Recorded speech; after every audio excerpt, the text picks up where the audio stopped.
امید نام کی کوئی چیز ہی نہیں ہے. یہ دیکھیں ان کو 100 سال گزر گئے, وہ خود اتنے بوڑھے ہیں, خود جو ہے ان کے بالوں کے اندر جو ہے وہ پوری سفیدی آ چکی ہے, یہ بیوی بانج ہے, اور اس کے بعد چیک کریں دعا دیکھیں ان کی کس قدر امید والی دعا ہے, جیسے پہلی دفعہ دعا مانگنے لگے, جیسے شادی کے فوراً بعد دعا مانگنے لگے ہیں. وہ امید ہے ان کی دعا کے اندر. حالانکہ ساری چیزیں پتہ ہے, لیکن اپنے رب کا بھی پتہ ہے کہ وہ دینے والا ہے, وہ دے سکتا ہے, اس کے لیے کوئی مشکل بات نہیں.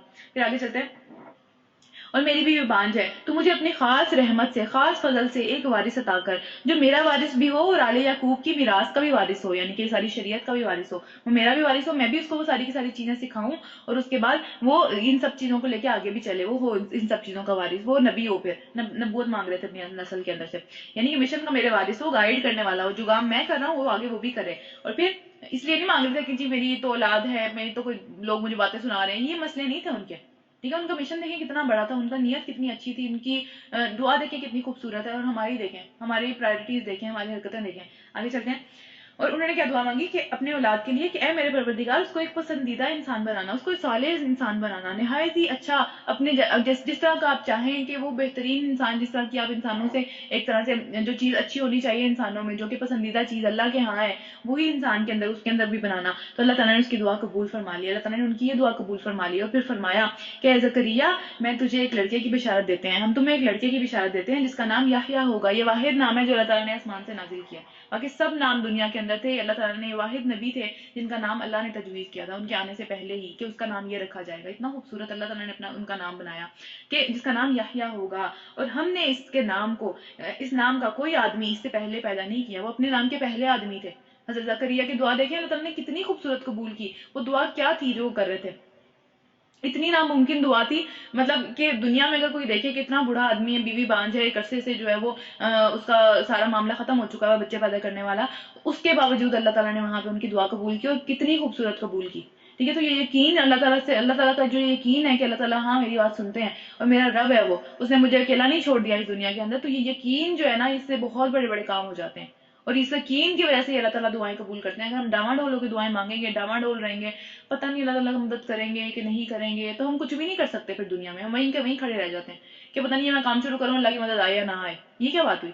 اللہ کی مدد آئے گی, اگر ہم اللہ سے مدد مانگیں گے تو آئے گی, پکی بات ہے, وہ آئے گی. کیوں نہیں آئے گی وہ مدد؟ ہمارے یقین کے اوپر ہمارا فیصلہ ہوتا ہے. ہمیں پتہ ہے نا کہ نبی صلی اللہ علیہ وسلم نے ہمیں بتائی ہے کہ اللہ تعالیٰ اس بندے کے ساتھ وہی کرتا ہے جیسا کہ وہ اللہ سے امید رکھتا ہے. اللہ سے اچھی امید رکھیں گے, اللہ سے مدد کی امید رکھیں گے, اللہ لازمی مدد کرے گا. اللہ تعالیٰ اپنے بندوں کو مایوس نہیں کرتا. یہ انسان ہے جو ایک دوسرے کو مایوس کرتے ہیں, اللہ تو بہت زیادہ بڑی قدرت ہے اس کی, اس کو یہ زیب نہیں دیتا. ویسے وہ اتنا بڑا ہے, وہ اتنا اعلیٰ, اتنا اوپر, اتنا برتر ہے, اس کی رحمت ہی اتنی بڑی ہے کہ اس کو یہ زیب نہیں دیتا. اس کو جو ہے وہ سمجھنے گوارا نہیں کرتا وہ کہ میرے سامنے ایک بندہ ہاتھ اٹھائے, اور اللہ کو شرم آتی ہے, یہ بھی حدیث میں پتہ ہے کہ اللہ کو شرم آتی ہے کہ ایک بندہ جو ہے اللہ کے سامنے ہاتھ اٹھائے اور وہ اس کو بغیر کچھ دیے واپس کر دے. یہ انسان ہے جو اتنی بڑی بڑی باتیں کرتے ہیں. اللہ بہت اونچا ہے ہم سب سے, تو اللہ سے بہت امید سے اور بہت اچھے دل سے, بہت اچھا خیال رکھتے ہوئے مانگنا چاہیے, تو اللہ دعا بھی قبول کرتا ہے. تو دیکھیں کتنی خوبصورت دعا قبول کی کہ پھر اے زکریا, ہم تمہیں ایک لڑکے کی بشارت دیتے ہیں جس کا نام یحییٰ ہوگا, ہم نے اس نام کا کوئی آدمی اس سے پہلے پیدا نہیں کیا. عرض کیا, یعنی دیکھیں خود دعا مانگ کے, وہ اتنی امپاسبل بات تھی کہ خود دعا مانگ کے خود ایک دم سے شوق میں آ گئی کہ اللہ نے قبول بھی کر لی. تو پھر کیا کیا کہ پروردگار بھلا میرے ہاں بیٹا کیسے ہوگا, جیسے ابراہیم نے بھی کہا تھا نا کہ اسحاق کی جب دعا اسحاق کا جب وہ دینے کے لیے آئے تھے, فرشتے دینے کے لیے آئے تھے اسحاق کی خوشخبری, تو تب انہوں نے بھی کہا تھا نا کہ میرے یہاں کیسے ہوگا, میری بیوی تو بوڑھی ہے, میں بھی بوڑھا ہوں, تو انہوں نے بھی سیم بات کی. تو پھر انہوں نے کہا پروردگار بھلا میرا بیٹا کیسے ہوگا, میری بیوی بانجھ ہے اور میں بوڑھا ہو کر سوکھ چکا ہوں. جواب ملا, ایسا ہی ہوگا, تیرا رب فرماتا ہے کہ یہ تو میرے لیے ایک ذرا سی بات ہے, اس میں کیا پریشانی والی بات ہے. اللہ نے زمین آسمان پیدا کر دیے, ہم سب کو پیدا کر دیا, پہلی دفعہ پیدا کر دیا, کیا مشکل بات ہے. اللہ تعالیٰ نے جب پھر آخر اس سے پہلے میں تجھے بھی پیدا کر چکا ہوں, یعنی جب تجھے پیدا کر دیا تو تیری اولاد بھی پیدا ہو سکتی ہے, اب تو ایک سبب بھی ہے, یعنی تیرے تھرو ہوگا, ظاہر سی بات ہے ایک بندوں کے تھرو ہوتا ہے, سبب تو انسان ہی ہے نا اولاد کو دنیا میں لانے کا. تو اللہ تعالیٰ کہہ رہے ہیں کہ جب تجھے جس طرح پیدا کر دیا ایک سبب کے تھرو, تو وہ سبب دنیا میں موجود ہے, تو ہو جائے گا وہ کام, اتنا مشکل کیا ہے اس کے اندر. پھر جب کہ تو کوئی چیز نہ تھا, ہم جب دنیا میں نہیں آئے تھے, جب ہمارا اللہ تعالیٰ نے پتلا تیار نہیں کیا تھا, ہماری جو ذات ہے, ہماری جو ایک طرح سے پوری باڈی ہے, اس کے ذرے کس طرح دنیا میں پھیلے ہوئے ہوں گے. ان سب کو اللہ تعالیٰ نے اکٹھا کیا, کہاں کہاں سے وہ مٹی آئی, اور اس کے بعد اللہ تعالیٰ نے ہمارا پتلا بنایا, ہمیں زندہ کر دیا. یہ کام زیادہ مشکل تھا یا دوبارہ پیدا کرنا مشکل ہے, وہ والی ایک بات بھی ہے نا. تو اللہ تعالیٰ کہہ رہے ہیں کہ میں تجھے پہلے پیدا کر چکا ہوں جب تک تو کوئی چیز نہیں تھا, تو پھر یہ کام میرے لیے مشکل نہیں ہے. میرے سے آپ جو اللہ تعالیٰ سے جو چیز مانگی جاتی ہے وہ پوری کر دیتے ہیں اللہ تعالیٰ. اللہ تعالیٰ کے لیے یہ سوچنا کہ بھائی وہ چیز مشکل ہے, یہ کیسے ہو سکتا ہے, اللہ تعالیٰ اسباب کی ضرورت ہمیں ہوتی ہے, اللہ تعالیٰ کہیں ایسی جگہ سے وہ چیز لے کے آتے ہیں کہ ہم سوچ بھی نہیں سکتے. چلو پھر آگے چلتے ہیں. زکریا نے کہا پروردگار میرے لیے کوئی نشانی مقرر کر دے، یعنی کوئی اس طرح کی بات ہو جس سے جو ہے وہ میرا دل بھی ٹھنڈا ہو جائے اور جو ہے وہ لوگوں کو بھی سمجھ میں آ جائے۔ اور پھر کیا فرمایا، تیرے لیے نشانی یہ ہے کہ تو مسلسل 3 دن تک لوگوں سے بات نہیں کر سکے گا، تیری زبان بند ہو جائے گی۔ وہاں پہ ہوتا تھا اس زمانے میں یا اس طرح کی ان کی شریعت میں چپ کا روزہ بھی ہوتا تھا، تو ہماری شریعت میں تو اللہ کا شکر ہے بہت زیادہ آسانی اللہ تعالیٰ نے دی ہے، ان کی شریعت میں چپ کا بھی روزہ ہوتا تھا۔ بہرحال ان کی زبان جو تھی اللہ تعالیٰ نے 3 دن تک بند کر دی اور وہ بات نہیں کر سکتے تھے۔ تو چنانچہ وہ محراب سے نکلے۔ محراب جو تھا وہ جو مسجد اقصیٰ ہے اس کے بعد میں ظاہر مسجد وہ بعد میں بنی ہے، اس کے پہلے بھی جو وہاں پہ جگہ تھی جہاں کے اندر یہ لوگ کرسچن لوگ جو تھے وہ عبادت کرتے تھے، سارے کے سارے کرسچن تو نہیں، بنی اسرائیل والے ہی تھے سارے، تو عبادت کرتے تھے، اس جگہ کو محراب کہتے تھے۔ تو خیر وہ محراب سے نکل کر اپنی قوم کے سامنے آیا اور اس نے ہاتھ کے اشارے سے ان کو ہدایت کی کہ صبح شام اللہ کی تسبیح بیان کرنی چاہیے تمہیں، تم صبح شام اللہ کی تسبیح بیان کرو۔ ہاتھ کے اشارے سے کہا، بول تو سکتے نہیں تھے۔ تو بات یہ ہے کہ جب اللہ تعالیٰ کوئی نعمت دے تو اللہ کی ہی تعریف کرنی چاہیے، لوگوں کی نہیں کرنی چاہیے، پہلا حق اللہ کا بنتا ہے کیونکہ اللہ نے وہ نعمت دی ہے۔ اچھا اس کے بعد آگے چلتے ہیں۔ اے یحییٰ، اب یحییٰ علیہ السلام سے اللہ تعالیٰ بات کریں۔ اور یحییٰ علیہ السلام جو تھے وہ مریم علیہ السلام کے حضرت عیسیٰ علیہ السلام کے وقت کے سمجھ لیں ان کے ہیلپر تھے، ان کے ساتھ وہ نبی تھے۔ عیسیٰ علیہ السلام رسول تھے اور یحییٰ علیہ السلام ان کے ساتھ نبی تھے، جس طرح موسیٰ علیہ السلام کے ساتھ حضرت ہارون نبی تھے نا، اور وہ ان کی ہیلپ کرنے کے لیے تھے، تو اسی طرح ان کا بھی یہ معاملہ تھا۔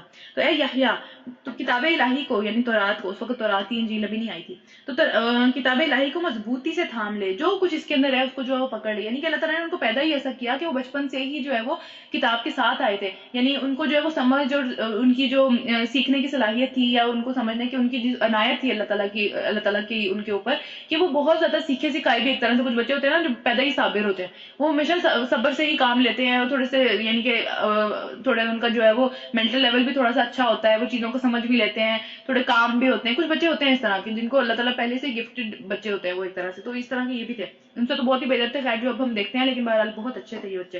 انہوں نے کہا ہم نے انہیں بچپن سے ہی جو ہے وہ قوت فیصلہ سے نوازا تھا، یعنی بچپن میں ہی وہ بڑے بڑے فیصلے کر لیتے تھے، بچپن میں ہی وہ دور تک دیکھ سکتے تھے، حکمت تھی ان کے اندر بچپن سے ہی، اور پھر اپنی طرف سے اس کو نرم دل اور پاکیزگی عطا کی تھی، اور وہ بڑا ہی پرہیزگار، اللہ سے ڈرنے والا اور اپنے والدین کا ساتھ اچھا سلوک کرنے والے تھے۔ دیکھیں کتنی پیاری پیاری اللہ تعالیٰ باتیں ہمیں بتا رہے ہیں یہاں پہ، اور یہ باتیں اس لیے بھی بتا رہے ہیں کیونکہ بنی اسرائیل میں یہ سب چیزیں ختم ہو چکی تھیں، یہ دونوں چیزیں جو کہ حضرت عیسیٰ علیہ السلام ظاہری بات ہے جو انجیل لے کے آئے تھے اس میں نرمی تھی، وہ لوگ بہت سختی کے ایک دم سے مطلب جس طرح بندہ بہت ہی سخت ہو جاتا ہے نا رولز کے اوپر، پھر اس کا ایک انسانیت اس کے اندر باقی نہیں بچتی، تو وہ ساری نرمی جو تھی انجیل کے اندر تھی، حضرت عیسیٰ علیہ السلام لے کے آئے تھے۔ اور آج ہم کیا دیکھتے ہیں کہ وہ ساری نرمی کو ہی صرف کرسچن نے اپنا لیا، انہوں نے رول کو ختم ہی کر دیا، انہوں نے کہا کوئی سختی ہے ہی نہیں، وہ دوسرے ایکسٹریم پہ بیٹھے ہوئے ہیں کہ سختی ہی سختی ہے، یہ اس ایکسٹریم پہ بیٹھے ہوئے ہیں کہ سختی ہے ہی نہیں، اور ہم درمیان میں کھڑے ہوئے ہیں، ہماری سختی بھی ہے اور ہمارے پاس نرمی بھی ہے، تو ہم نے ایکسٹریمز پہ نہیں جانا پھر اب، ٹھیک ہے، ہمیں اللہ تعالیٰ نے اس کام کے لیے پیدا نہیں کیا کہ ہم ایکسٹریمز پہ چلے جائیں، ہمارے علاوہ ایک بہت بڑی بڑی 2 قومیں موجود ہیں جو کہ دونوں ایکسٹریمز پہ بیٹھی ہوئی ہیں، تو ہم نے درمیان میں رہنا ہے، جو جہاں نرمی کا حکم دیا گیا وہاں نرمی بھی آئے گی، جہاں اچھا سلوک کا حکم دیا وہاں اچھا سلوک بھی آئے گا، جہاں سختی کا حکم دیا وہاں سختی بھی آئے گی، اللہ کے حکم پہ چلنا ہے، اپنی طرف سے ایڈیشن نہیں کر لینی مذہب کے اندر۔ تو پھر آگے چلتے ہیں، تو وہ بڑا ہی پرہیزگار اور اپنے والدین سے اچھا سلوک کرنے والا تھا، اور وہ جابر نہیں تھا، وہ ظالم نہیں تھا، یعنی ماں باپ کا بھی انہوں نے جو ہے وہ اچھا سلوک کیا، ماں باپ کے ساتھ بھی پرہیزگار بھی تھے، اللہ کا بھی حق ادا کیا، اور پھر کسی کے ساتھ بھی کسی کا بھی جو ہے وہ برا نہیں چاہا، اور پھر نافرمان تھا۔ سلام ہو اس دن جس دن وہ پیدا ہوا، اس دن ان کے اوپر سلامتی اللہ تعالیٰ کی طرف سے۔ یہ 3 دن جو ذکر پہ آ رہا ہے 3 دنوں کا، پیدا ہونے پہ، مرنے پہ، اور جس دن وہ دوبارہ زندہ کیے جائیں گے، ان 3 دنوں پہ بہت وحشت والے دن ہیں یہ تینوں۔ جس طرح انسان جب پیدا ہوتا ہے کتنا روتا ہے، وہ پیدا ہوتے ساتھ ہی ارد گرد والے بھی پریشان ہوتے ہیں کہ بھائی کس طریقے سے اس کو سنبھالنا ہے، ماں الگ پریشان ہوتی ہے، باقی سارے الگ پریشان ہوتے ہیں، کتنا وحشت والا وہ دن ہوتا ہے نا، ظاہر خوشی بھی ہوتی ہے لیکن وحشت ہوتی ہے بچے کے لیے بھی کہ وہ ایک ماحول جو اس کو دیا ہوا تھا اللہ تعالیٰ نے، ایک آرام والا ماحول تھا، اس سے وہ باہر آ گیا۔ پھر جس دن مرتے ہیں اس دن میں کتنی وحشت ہوتی ہے، سارے گھر والے بھی پریشان ہوتے ہیں، اور وہ بندہ خود اس کا کیا حالات ہوتے ہیں کہ اب اکیلے قبر میں جانا ہے، کیا معاملہ ہوگا کیا نہیں ہوگا۔ اس کے بعد جس دن اٹھائے جائیں گے، کتنا وہ قیامت والا دن، کتنا ایک سمجھ لیں کہ مصیبت والا دن ہے، کتنی اس میں جو ہے وہ مشکلات ہیں، کتنی زیادہ اس کے اندر جو ہے وہ وحشت ہوگی، خوف ہوگا، سارے لوگ کیا کر رہے ہوں گے۔ تو اللہ تعالیٰ نے کہا کہ اس کے اوپر میں نے سلامتی دے دی، سلامتی ڈال دی اس کے اوپر، ان تینوں دنوں کے اوپر، کہ وہ اس دن کے اندر بھی، ان 3 دنوں کے اندر بھی جو ہے وہ وحشت میں نہیں ہوں گے، وہ سلامتی میں ہوں گے، امن میں ہوں گے، ان کو سکون ہوگا، وہ اس طرح سے پریشان نہیں ہوں گے۔ تو دیکھیں کتنا پیاری اللہ تعالیٰ نے ان کی دعا قبول کی، حضرت یحییٰ علیہ السلام کی، حضرت زکریا علیہ السلام کی۔ تو دعائیں قبول ہوتی ہیں، دعاؤں کی وجہ سے آپ کے بچوں کو یا پھر اولاد کو یا اولاد کی اولاد کو، ہو سکتا ہے ڈائریکٹ دعائیں قبول نہ ہوں، اپنی اولاد کے ساتھ وہ دعائیں قبول نہ ہوں، لیکن وہ دعائیں رائے گاہ نہیں جاتی، وہ اگلی نسل میں آ جاتی ہیں، جس میں ہمیں حضرت ابراہیم کا بتایا نا کہ حضرت ابراہیم نے حضرت اسماعیل کے لیے دعا کی تھی، ہم نے سورہ بقرہ میں پڑھا تھا کہ اللہ اس کی نسل میں سے وہ نبی اٹھانا، اس کی نسل میں سے نبی اٹھانا جو کہ لوگوں کو جو ہے ان کی زندگیوں کو سنوارے، لوگوں کا یہ سارا معاملہ انہوں نے کیا تھا۔ اس طرح کی انہوں نے دعا کی تھی. تو کتنی عرصے دراز کے بعد، کتنی ہزاروں سالوں کے بعد حضرت اسماعیل کے بعد حضرت محمد صلی اللہ علیہ وسلم آئے. دعا تو قبول ہوئی، لیکن حضرت محمد صلی اللہ علیہ وسلم نے ہمیں آ کے بتایا کہ میں اپنے باپ حضرت ابراہیم کی دعا ہوں. تو دیکھیں دعائیں قبول ہوتی ہیں، دعائیں کبھی بھی ریجیکٹ نہیں ہوتی. لیکن وہی دعا جو انہوں نے وہاں پہ کی تھی، چاہے کتنی نسلوں بعد وہ چیز آئی ہو، لیکن وہ دعا حضرت ابراہیم کی تھی، اور ان کا ثواب بھی انہیں ہی ہے اس دعا کا. تو اس لیے دعائیں کرتے رہنا چاہیے، اگر امیڈیٹلی اس کا پھل نہیں بھی ملتا. کیونکہ دیکھیں نا، جو بنی اسرائیل تھے، جو حضرت اسحاق تھے، تو ان کی طرف، ان کے تھرو تو وہ نسل چل پڑی، سارے نبی وہاں سے آنے شروع ہو گئے. دوسری طرف نسل نہیں چلی اس نبیوں کی، نبی وہاں نہیں آئے. نبی وہاں پہ مطلب 2 بیٹے تھے نا، اب یہ سب کو پتہ ہی ہوگا، میرا خیال ہے دوبارہ سے ریپیٹ کر دیتی ہوں. حضرت ابراہیم علیہ السلام کے 2 بیٹے تھے، ایک حضرت اسحاق تھے، اور ایک جو تھے وہ حضرت اسماعیل علیہ السلام تھے. تو حضرت اسماعیل سے وہ نسل نہیں چلی نبیوں والی، ان کی نسل میں کوئی نبی نہیں آیا. کئی ہزار سال بعد جو ہے وہ نبی صلی اللہ علیہ وسلم آیا اینڈ پہ. اور دوسری طرف جو ہے وہ ان کی زندگی کے اندر ہی حضرت اسحاق کو اللہ تعالیٰ نے نبوت عطا کی. اس کے بعد جو ہے وہ حضرت یعقوب علیہ السلام پیدا ہوئے، جن کی نسل سے بنی اسرائیل چلے. تو وہاں تو ہر وقت نبی آتے تھے. تو باتیں یہ ہیں کہ کچھ چیزیں جو ہیں وہ دنیا میں بھی پوری ہو جاتی ہیں، کچھ چیزیں آپ کی زندگی کے اندر ہی جو ہے وہ اللہ تعالیٰ آپ کی دعاؤں کو قبول کر لیتے ہیں. لیکن دعائیں رائے گاہ نہیں جاتی، وہ دعائیں کہیں نہ کہیں کسی نہ کسی طریقے سے واپس آ جاتی ہیں. اللہ تعالیٰ بلیس کرتے ہیں، اللہ تعالیٰ اپنی برکتیں نازل فرماتے ہیں نسلوں کے اندر جو ہے وہ خیر اور برکت چلتی ہے، اور اس کا فائدہ، اس کا ثواب صرف اس کو ملتا ہے جو کہ دعا کرتا ہے. تو اللہ سے بہت امید سے دعا مانگنی چاہیے، اللہ کبھی خالی ہاتھ نہیں لوٹاتا. پھر آگے چلتے ہیں. اور اے نبی صلی اللہ علیہ وآلہ وسلم، اس کتاب میں مریم کا یہ حال بیان کرو جبکہ وہ اپنے لوگوں سے الگ ہو کر مشرقی کونے میں چلی گئی تھی، یعنی محراب کے اندر چلی گئی تھی نا. ان کی ماں نے، جو حنا ان کی مدر تھی، انہوں نے دعا کی تھی نا. ہم پڑھ چکے ہیں سب قصہ سورہ آل عمران کے اندر، زیادہ ریپیٹ نہیں کروں گی، آگے چلنا ہے. تو اس میں انہوں نے دعا کی تھی کہ میرے پاس جو بھی ہوگا میں اس کو اللہ تعالیٰ کی مدد، اللہ تعالیٰ کی دین کی خدمت کے لیے جو وقف کر دوں گی. ان کا خیال تھا شاید بیٹا ہوگا، کیونکہ اس ٹائم پہ بیٹوں کو وقف کیا جاتا تھا. بہرحال ان کی بیٹی ہو گئی، مریم ہو گئی، تو انہوں نے مریم کو بھی وقف کر دیا. تو اس لیے وہ جو ہے وہ الگ ہو کے بس اللہ کی عبادت کرنے لگی تھی، اور پردہ ڈال کر ان سے چھپ کر بیٹھ گئی. اس حالت میں ہم نے اس کے پاس اپنی روح کو، یعنی کہ فرشتے کو، روح الامین حضرت جبرائیل علیہ السلام کو کہتے ہیں نا، تو اپنی روح کو یعنی فرشتوں کو بھیجا، اور اس کے سامنے ایک پوری انسان کی شکل میں، تندرست انسان کی شکل میں نمودار ہو گیا. اب ٹھیک ہے، ان کا تو کبھی انٹریکشن نہیں ہوا تھا حضرت مریم کا کسی بھی مرد کے ساتھ، اور یہ بہت ہی خوبصورت اور نوجوان مرد کی شکل میں جو ہے وہ حضرت جبرائیل علیہ السلام وہاں پہنچ گئے. تو پھر مریم یکایک بول اٹھی کہ اگر تو کوئی اللہ کا خوف کرنے والا آدمی ہے تو میں تجھ سے اللہ کی پناہ مانگتی ہوں، یعنی مجھے میرے قریب آنے کی ضرورت نہیں ہے، میرے سے دور رہو. یہ کیا، یہ وہ ڈر گئی ایک دم سے نا، انہوں نے ان کو جو ہے وہ اللہ کا ہی واسطہ دیا کہ اللہ کے واسطے میرے سے دور رہو. پھر آگے کیا ہوا، اس نے کہا، یعنی فرشتے نے کہا کہ میں تو تیری رب کی طرف سے بھیجا ہوا ہوں، مجھے آپ کے رب نے بھیجا ہے، اور اس لیے بھیجا گیا ہوں کہ تجھے ایک پاکیزہ لڑکے کی بشارت دوں، ایک پاکیزہ لڑکا ہوگا تیرے گھر پہ. اور پھر مریم نے کہا میرے ہاں لڑکا کیسے ہوگا جبکہ مجھے کسی انسان نے کبھی چھوا تک نہیں ہے، اور نہ ہی میں کوئی بدکار عورت ہوں، یعنی کوئی ذریعہ ہی نہیں ہے پیدا ہونے کا. کیسے ہو جائے گا، کیسے ہو جائے گا، تم کس طرح کے آگے مجھ سے باتیں کر رہے ہو. پھر فرشتے نے کہا ایسا ہی ہوگا، تیرا رب فرماتا ہے کہ ایسا کرنا میرے لیے بہت ہی آسان ہے، کوئی مشکل بات نہیں ہے اس میں، اور ہم یہ اس لیے کریں گے کہ اس لڑکے کو لوگوں کے لیے ایک معجزہ بنا دیں، ایک نشانی بنا دیں، اور اپنی طرف سے ایک خاص رحمت. اور یہ کام ہو کر ہی رہے گا، لکھا گیا، ہونا ہے اب یہ کام. ظاہری بات ہے اللہ تعالیٰ کی طرف لکھا گیا، لیکن یہاں دنیا کے اندر اسباب ہوتے ہیں نا، دنیا کے اندر پھر وہ پریگننٹ ہو گئی اور پھر 9 ماہ گزرے. دنیا میں وہ چیز آہستہ آہستہ اپنے ٹائم کے مطابق ہوتی ہے، لیکن اللہ کے ہاں لکھی جاتی ہے کہ ہاں یہ ہو کے رہے گی چیز. انسانوں کے لیے پھر ظاہری بات ہے کہ سٹیجز ہوتی ہیں اور سارے معاملے ہوتے ہیں. پھر مریم کو اس بچے کا حمل ٹھہر گیا، اور اس حمل کو لیے ہوئے وہ ایک دور مقام پر چلی گئی، یعنی بہت دور چلی گئی. اب لوگوں کی باتیں بھی سننی تھی، لوگوں نے بہت زیادہ تانے دینے تھے انہیں، یہ سارے معاملات ہونے تھے، ظاہر سی بات ہے بہت بڑی آزمائش آئی ان کے اوپر بھی. تو پھر آگے چلی گئی.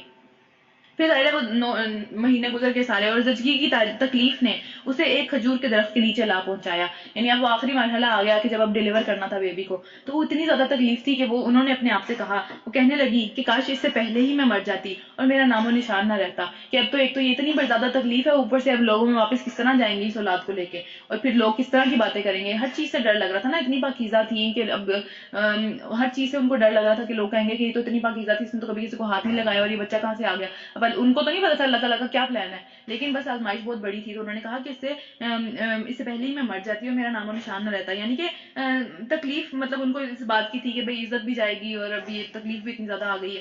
تو خیر فرشتے نے درخت کے نیچے سے ان کو پکارا. پھر آ گیا فرشتہ ان کی کاؤنسلنگ کرنے کے لیے. پھر آ گیا کہ غم نہ کر، کوئی پریشانی کی بات نہیں ہے، کوئی مسئلہ نہیں ہوگا، اللہ کی طرف سے آ گیا وہ، تیرے رب نے تیرے نیچے ایک چشمہ رواں کر دیا ہے، تو اس میں بیٹھ کے پانی پی آرام سے سکون سے، کوئی مسئلہ نہیں ہے، اور ذرا اس درخت کے تنے کو ہلا، تیرے اوپر تر و تازہ کھجوریں ٹپک پڑیں گی۔ یعنی دیکھیں رزق کے لیے اسباب اختیار کرنے پڑتے ہیں، اتنی مصیبت کی حالت میں بھی فرشتہ آ گیا آسمان سے، لیکن انہوں نے کہا کہ ہلو، اس چیز کو ہلاؤ تو رزق نیچے گر جائے گا، رزق اللہ نے رکھا ہوا وہاں پہ، لیکن خود محنت کرنی پڑے گی، اتنی تکلیف کے اندر بھی اس درخت کو ہلانا پڑے گا، پھر رزق گرے گا۔ تو ہم یہاں پہ بیٹھ کے سوچیں گے یار نہیں مطلب اللہ تعالیٰ نے رزق لکھا ہوا ہے، آرام سے کوئی مسئلہ ہی نہیں ہے، سکون سے بیٹھے رہیں، ایسا نہیں ہوتا۔ رزق کے لیے اسباب اختیار کرنے پڑتے ہیں، اور اس آیت سے اس بات کا پتہ چلتا ہے کہ جو مرضی حالات ہیں، جو مرضی چیزیں ہیں، رزق بہت قریب بھی ہے تو اس کو کم از کم ہاتھ بڑھا کے پکڑنا ہی پڑے گا، تو یہ اسباب اختیار کرنے پڑیں گے۔ بس تو کھا اور پی اور اپنی آنکھیں ٹھنڈی رکھ، آنکھیں ٹھنڈی رکھنے کا مطلب ہے کہ خوش رہیں، سکون کریں۔ آنکھیں ٹھنڈی ہونے کا جو لٹرل عربی میں مطلب ہے وہ یہ ہے کہ آنکھوں سے جب خوشی کے مارے پانی نکل آئے نا، اس کو کہتے ہیں آنکھیں ٹھنڈی ہونا، کہ آنکھیں اتنی ٹھنڈی ہو گئی ہیں کہ اب خوشی کے آنسو نکل رہے ہیں آنکھوں سے، تو اپنی آنکھیں ٹھنڈی کر۔ اور پھر اگر کوئی آدمی تجھے نظر آئے تو اس سے کہہ دے کہ میں نے رحمان کے لیے، اللہ تعالیٰ کے لیے روزے کی نظر مانی ہے، چپ کر روزے کی نظر مانی ہوئی ہے، میں بولوں گی نہیں کچھ بھی، کیونکہ اب تو آنے تھے تانے، اور اب آنی تھی مصیبتیں، اور اب آنے تھے جی اس طرح کی فضول قسم کی باتیں اور الزامات، تو اللہ تعالیٰ نے کیا کہا، چپ رہو، تم ان کو بولنے دو، چپ رہو۔ تو پھر کیا ہوا، تو اس سے کہہ دے کہ میں نے رحمان کے لیے روزے کی نظر مانی ہے، اس لیے میں آج کسی سے بھی نہ بولوں گی۔ اللہ تعالیٰ نے ان کو کہہ دیا کہ جواب دینے کی ضرورت نہیں ہے۔ اب کیا اللہ تعالیٰ کا پلان تھا، کیا ہوگا آگے چل کے، کون جواب دے گا، یہ ان کو نہیں پتا تھا، تو ان کی کچھ سچویشن امیجن کرنے والی ضرورت ہے، سچویشن امیجن کرنے کی ضرورت ہے کہ کیا مسئلہ تھا۔ سوری اب یہ باہر بارش شروع ہو گئی ہے، اس لیے آواز میرا خیال ہے آ رہی ہوگی آپ لوگوں کو بھی، اور بہت تیز بارش شروع ہو گئی ہے۔ اچھا خیر آگے چلتے ہیں۔ بارش کے وقت میں ویسے دعائیں قبول ہوتی ہیں، تو اگر کسی اور قرآن پڑھتے ہوئے بھی دعائیں قبول ہوتی ہیں، تو ضرور دعا کریں اپنے لیے بھی، اور روزے کی حالت میں ویسے ہی دعا قبول ہوتی ہے، تو ٹرپل ہمارے پاس بینیفٹ ہے اس ٹائم پہ۔ اچھا آگے چلتے ہیں۔ پھر وہ اس بچے کو لیے ہوئے اپنی قوم میں آ گئی، اب ظاہر بچہ ڈیلیور ہو گیا، وہ معاملہ ہو گیا، تب تک تو کسی سے نہیں بولا، لیکن اب واپس قوم میں جانا تھا، واپس قوم میں آئی، لوگ کہنے لگے اے مریم یہ تو نے بہت ہی بڑا گناہ کر ڈالا، یہ کیا کیا تم نے؟ اور پھر اے ہارون کی بہن، نہ تیرا باپ کوئی برا آدمی تھا، نہ تیری ماں کوئی بدکار عورت تھی، تو نے یہ کیا کیا، تو نے یہ چیزیں کہاں سے سیکھی ہیں؟ اور پھر مریم نے اپنے بچے کی طرف اشارہ کر دیا، لوگوں نے کہا ہم اس سے کیا بات کریں گے جو کہ گہوارے میں پڑا ہوا ہے، ایک دن کا بچہ ہمیں کیا بتائے گا، تم خود بتاؤ تم کیا کر کے آئی ہو؟ تو یہ ایک بچہ ہے، بچہ بول اٹھا، بچہ بول اٹھا، بچے نے کہا انی عبداللہ، میں اللہ کا بندہ ہوں۔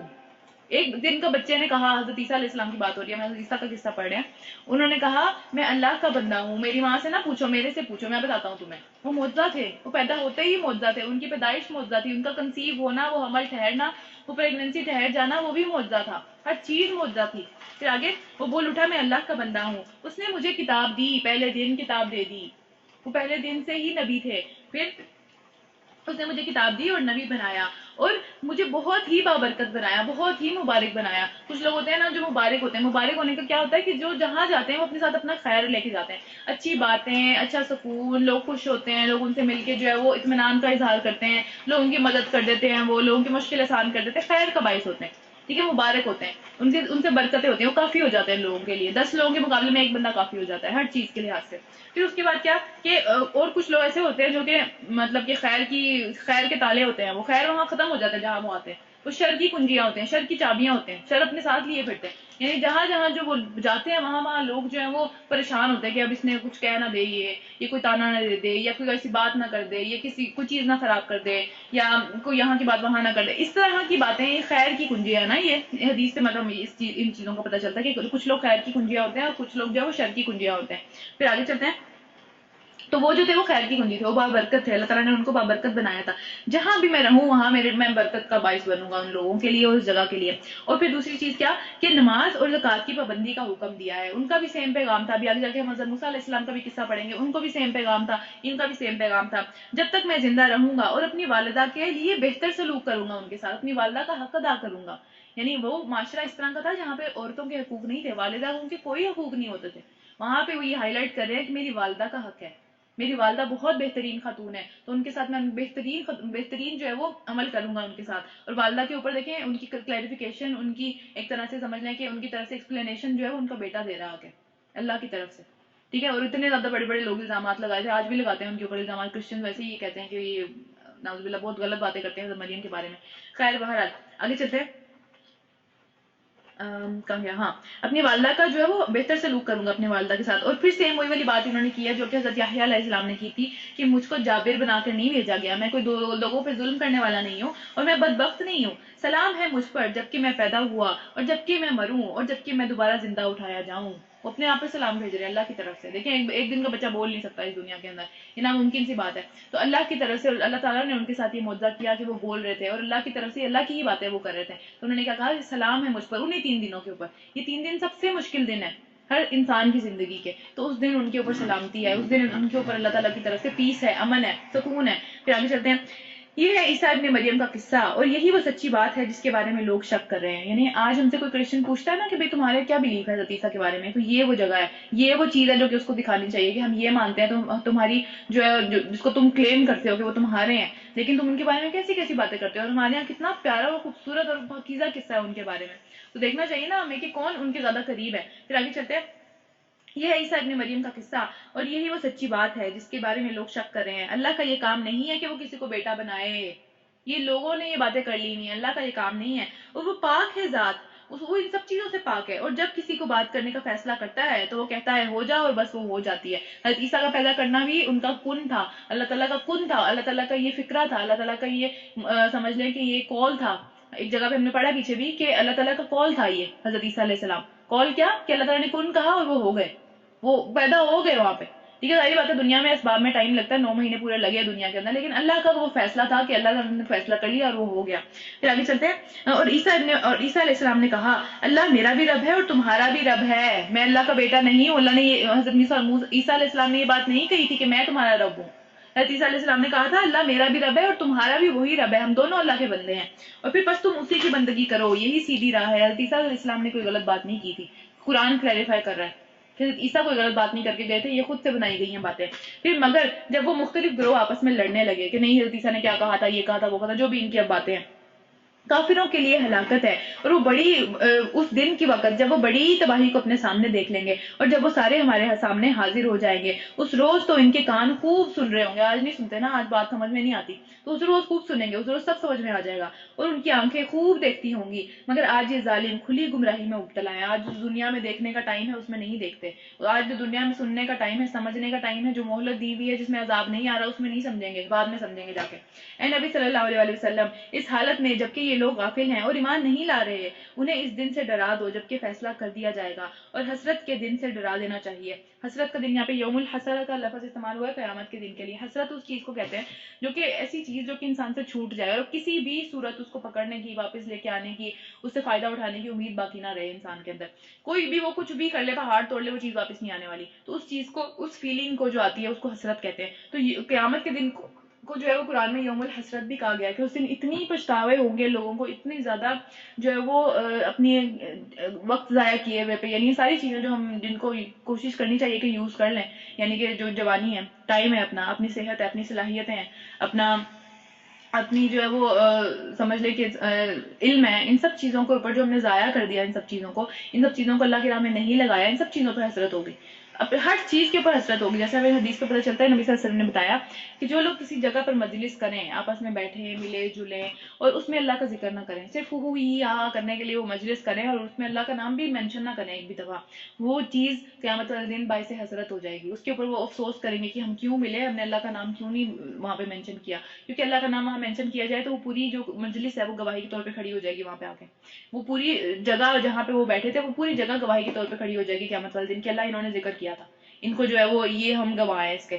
پھر اس کے بعد جو آدمی کسی راستے پر چلے اور اس راستے پر چلتے ہوئے اللہ کا ذکر نہ کرے، یعنی گاڑی پہ جا رہے ہیں، ہم گانے تو بڑے شوق و ذوق سے سنتے ہیں نا، فٹافٹ گاڑی میں بیٹھتے بھی نہیں ہیں، گانے پہلے لگتے ہیں ہمارے، اللہ کا ذکر نہیں کرتے، تو وہ سارا راستہ اس کا وہ چلنا، اس کا وہ سفر کرنا حسرت کا باعث بن جائے گا. قیامت والے دن انسان کہے گا میں نے کیوں نہیں استعمال کیا اسے، میں نے کیوں اس کے اوپر جو ہے وہ اللہ تعالیٰ کا ذکر نہیں کیا، کیوں میں نے اس کو جو ہے وہ اس چیز میں ضائع کر دیا، مجھے ایسا نہیں کرنا چاہیے تھا، مجھے جب ٹائم دیا گیا تھا مجھے کر لینا چاہیے تھا. کیونکہ وہ جتنی بھی کر لیں گے کم رہیں گی، جتنی بھی کر لیں گے اس کے بعد بھی انسان کی کوشش ہوگی کہ کاش تھوڑی سی اور کر لیتے. پھر اس کے بعد اور ایک اور جو ہے وہ آدمی ہوگا جو کہ اپنے بستر پر آئے، ایسا آدمی جو اپنے بستر پر آئے سونے کی گھر سے اور اللہ کا ذکر نہ کرے اور سو جائے، تو وہ سونا بھی، وہ پوری رات کا سونا اس کے لیے باعث جو ہے حسرت ہو جائے گا. اس کے الٹ کیا ہے کہ اگر ہم جو ہے اللہ کا ذکر کر کے سوئیں، وضو کی حالت میں سوئیں، وہ پوری رات کی جو ہے وہ ثواب ملتا ہے، عبادت کا ثواب ملتا ہے. تو دیکھیں یہ چیزیں جو ہے وہ الٹی ہیں. اگر ہم ان کو الٹا سینس میں لے کے جائیں گے، اس کے اوپر اللہ کا ذکر نہیں پڑھیں گے، تو وہ باعث برکت نہیں رہیں گی، وہ کسی کام کی نہیں رہیں گی ہمارے. اور وہ ایک ایک چیز جس کے اوپر اللہ کا ذکر نہیں ہوا ہوگا، جس کو ہم نے اللہ کی راہ میں نہیں لگایا ہوگا، وہ ٹائم، وہ لمحے، وہ سیکنڈز جو بھی ہے، ٹھیک ہے، وہ سب چیزیں ہمارے لیے باعث حسرت بن جائیں گی کہ کیوں دنیا کی زندگی کے لیے اس کو لگا دیا، یہاں لگانا چاہیے تھا، یہ چیز ضروری تھی. ٹھیک ہے، تو وہ تو تب پتہ چلے گا، ابھی تو پتہ ہی نہیں ہے. ابھی اس حدیث سے ہی تھوڑا بہت سمجھ میں آتا ہے کہ بھئی اس کو جو ہے وہ ہر چیز کو اللہ کی راہ میں لگانے کی کوشش کرنی چاہیے. تو اس وجہ سے جو ہے وہ اس دن کو جو ہے وہ بہت زیادہ یوم الحسر اللہ تعالیٰ نے یہاں پہ کہا ہے کہ سب اپنی کوتاہیوں پر سخت نادم ہوں گے، سخت زیادہ. ہر چیز چھوٹی سے چھوٹی، مومن بھی اور بڑے بڑے سمجھ لے کہ ولی اللہ بھی، کیونکہ غلطیاں سب سے ہو جاتی ہیں نا. تو ہر بندہ اپنی غلطیوں پہ نادم ہوگا، کوئی ایسا بندہ نہیں ہوگا جو غلطیوں پہ نادم نہیں ہوگا. ہم نے پہلے بھی یہ حدیث پڑھی تھی کہ جب سارے کے سارے یوم القیامت جو ہے وہ شروع نہیں ہو رہا ہوگا، تو ساری قوم حضرت آدم علیہ السلام کے پاس جائے گی، ساری دنیا کے لوگ، کہ آپ جو ہے وہ سب سے پہلے انسان تھے، آپ کو اللہ تعالیٰ نے سجدہ کروایا، تو آپ اللہ سے دعا کریں. تو وہ کہیں گے کہ نہیں نہیں، میرے سے یہ غلطی ہو گئی تھی، ایک غلطی ہوئی ان سے پوری زندگی میں، وہ بھی شیطان نے بہکا دیا، انہوں نے توبہ بھی کر لی، اس کے اوپر وہ نادم ہوں گے، اس پہ وہ کہیں گے کہ نہیں میرے سے وہ غلطی ہو گئی تھی، میں نہیں اللہ کے سامنے کھڑے ہو سکتا. ٹھیک ہے، تو اس طرح سارے نبیوں سے گزرتے گزرتے وہ نبی صلی اللہ علیہ وسلم کے پاس آئیں گے. وہ ہم نے پہلے بھی پڑھ چکے ہیں، جو مقام محمود کی دفعہ ہم نے پڑھا تھا کہ کیسے وہ مقام محمود نبی صلی اللہ علیہ وسلم کو ملے گا. اچھا خیر، آگے چلتے ہیں. کہاں گیا؟ ہاں. تو اس روز وہ خوب کان لگا کر سن رہے ہوں گے اور ان کی آنکھیں بھی خوب دیکھتی ہوں گی، مگر آج یہ کھلی گمراہی میں مبتلا ہیں. اے نبی صلی اللہ علیہ وآلہ وسلم، اس حالت میں کہ جب سے یہ لوگ غافل ہیں اور ایمان نہیں لا رہے، انہیں اس دن سے ڈرا دو جبکہ فیصلہ کر دیا جائے گا اور حسرت کرنے کے سوا کوئی چارہ نہیں رہے گا. آخرکار ہم ہی زمین اور اس کی ساری چیزوں کے وارث ہوں گے، جن میں پڑھ کے جو ہے وہ یہ سارے کی ساری چیزیں بھول جاتے ہیں، باقی جو اصل کام ہے وہ بھول جاتے ہیں زمین کی چیزوں کے اندر سے، اور پھر ہم سب سارے ہی ہماری طرف پلٹائے جائیں گے. رکو نمبر 2 ختم ہوتا ہے، یہاں تیسرا شروع کریں سورہ مریم کا. اور اس کتاب میں ابراہیم علیہ السلام کا قصہ بیان کرو، بے شک وہ ایک بڑا ہی سچا آدمی تھا اور ایک نبی تھا. انہیں ذرا یہ موقع یاد دلاؤ کہ جبکہ اس کے باپ نے اس سے کہا، اب ایک اور قصہ آ رہا ہے، ابراہیم علیہ السلام کا بہت دفعہ ذکر ہوا قرآن میں، ہم پیچھے بھی پڑھ چکے ہیں، آگے بھی آئے گا، کہ جب ان کے باپ نے ان سے کہا کہ اس نے اپنے باپ سے کہا کہ ابا جان، آپ کیوں ان چیزوں کی عبادت کرتے ہیں جو نہ سنتی ہیں نہ دیکھتی ہیں اور نہ آپ کا کوئی کام بنا سکتی ہیں. مطلب وہ بتوں کی بت پرستی کرتے تھے، اور ان کا باپ جو تھا وہ بت بناتا تھا، بڑا ماہر تھا وہ بت بنانے میں. تو پھر آگے کیا ہوا؟ ابا جان، میرے پاس ایک ایسا علم آیا ہے جو آپ کے پاس نہیں ہے. یعنی ایسا ہو سکتا ہے کہ بعض اوقات اولاد جو ہے وہ اپنے والدین سے بہتر ہو سوچنے میں، سمجھنے میں اور اس طرح کے معاملے میں، لیکن اس میں ان کا ایٹیٹیوڈ کس طرح کا ہے، کتنا خوبصورتی سے وہ اپنے باپ سے بات کریں، حالانکہ وہ جو ہے وہ مشرک تھے اور کوئی بات بھی نہیں مان رہے، تو کتنے اچھے طریقے سے اپنے باپ سے بات کریں پھر بھی، حالانکہ زیادہ علم ان کے پاس ہے پھر بھی. تو پھر جو آپ کے پاس نہیں آیا، آپ میرے پیچھے چلے، میں آپ کو سیدھا راستہ بتاؤں گا. ابا جان، آپ شیطان کی بندگی نہ کریں، شیطان تو رحمان کا نافرمان ہے، وہ تو مطلب اس کی تو پھٹکار پڑ چکی ہوئی ہے. پھر پیار سے، ابا جان مجھے ڈر ہے کہ کہیں آپ رحمان کے یعنی اللہ تعالیٰ کے عذاب میں مبتلا نہ ہو جائے اور شیطان کے ساتھی نہ بن جائے. اور پھر دوبارہ، اے میرے ابو، اے میرے باپ. ابراہیم علیہ السلام، باپ نے کہا، سوری یہ تو ہو گیا، اچھا، باپ نے کہا، ابراہیم کیا تو میرے معبودوں سے پھر گیا ہے؟ یعنی یہ چیزیں جو میں بنا رہا ہوں، میرا پورا بزنس چل رہا ہے، ساری بات ہے، تو لوگ آ کے جو ہے چڑھاوے چڑھا رہے ہیں اور میرا بیٹا ہی یہ بات کر رہا ہے. تو انہوں نے کیا کہا کہ کیا تو میرے معبودوں سے پھر گیا ہے؟ اگر تو باز نہ آیا تو میں تجھے سنسار کر دوں گا. دیکھیں ذرا کتنا سخت ہو جاتا ہے انسان کا دل اپنے اس طرح کی چیزوں کے اوپر، کتنا اڑ جاتا ہے انسان کہ اپنے بیٹے کو ہی سنسار کر دیتا ہے. اور پھر بس تو ہمیشہ کے لیے میری نظروں سے دور ہو جا، نکل جاؤ اس گھر سے. یہ آج بھی دھمکیاں نا، ابوؤں کی اسپیشل دھمکی ہے، تو یہ ہمیشہ سے چلتی آ رہی ہے. تو پھر آگے چلتے ہیں، بس تو ہمیشہ کے لیے میری نظروں سے دور ہو جا. ابراہیم نے کہا، سلام ہے آپ کو، سلامتی ہو آپ کے اوپر، آپ کو امن ملے، آپ کو سلامتی ملے. وہ یہ نہیں کہا کہ ٹھیک ہے اب میں جا رہا ہوں اس گھر سے، یہ کیا ہو گیا میرے ساتھ، میں تو سچی بات ہی کر رہا تھا، ان کو تو راس ہی نہیں ہے. یہ ساری باتیں ہم کتنی زیادہ آرام سے کر دیتے ہیں نا، ہم سچے ہونے کی ہماری دیر ہے، اس کے بعد ہمارا ایٹیٹیوڈ دیکھنے کی دیر ہے. تو ابراہیم سے زیادہ سچا تو کوئی تھا ہی نہیں. تو پھر ان کا ایٹیٹیوڈ دیکھیں اپنے باپ کے ساتھ کس طرح کا تھا، وہ بھی مشرک باپ جو کہ بہت دور نکل گیا گمراہی کے اندر سے.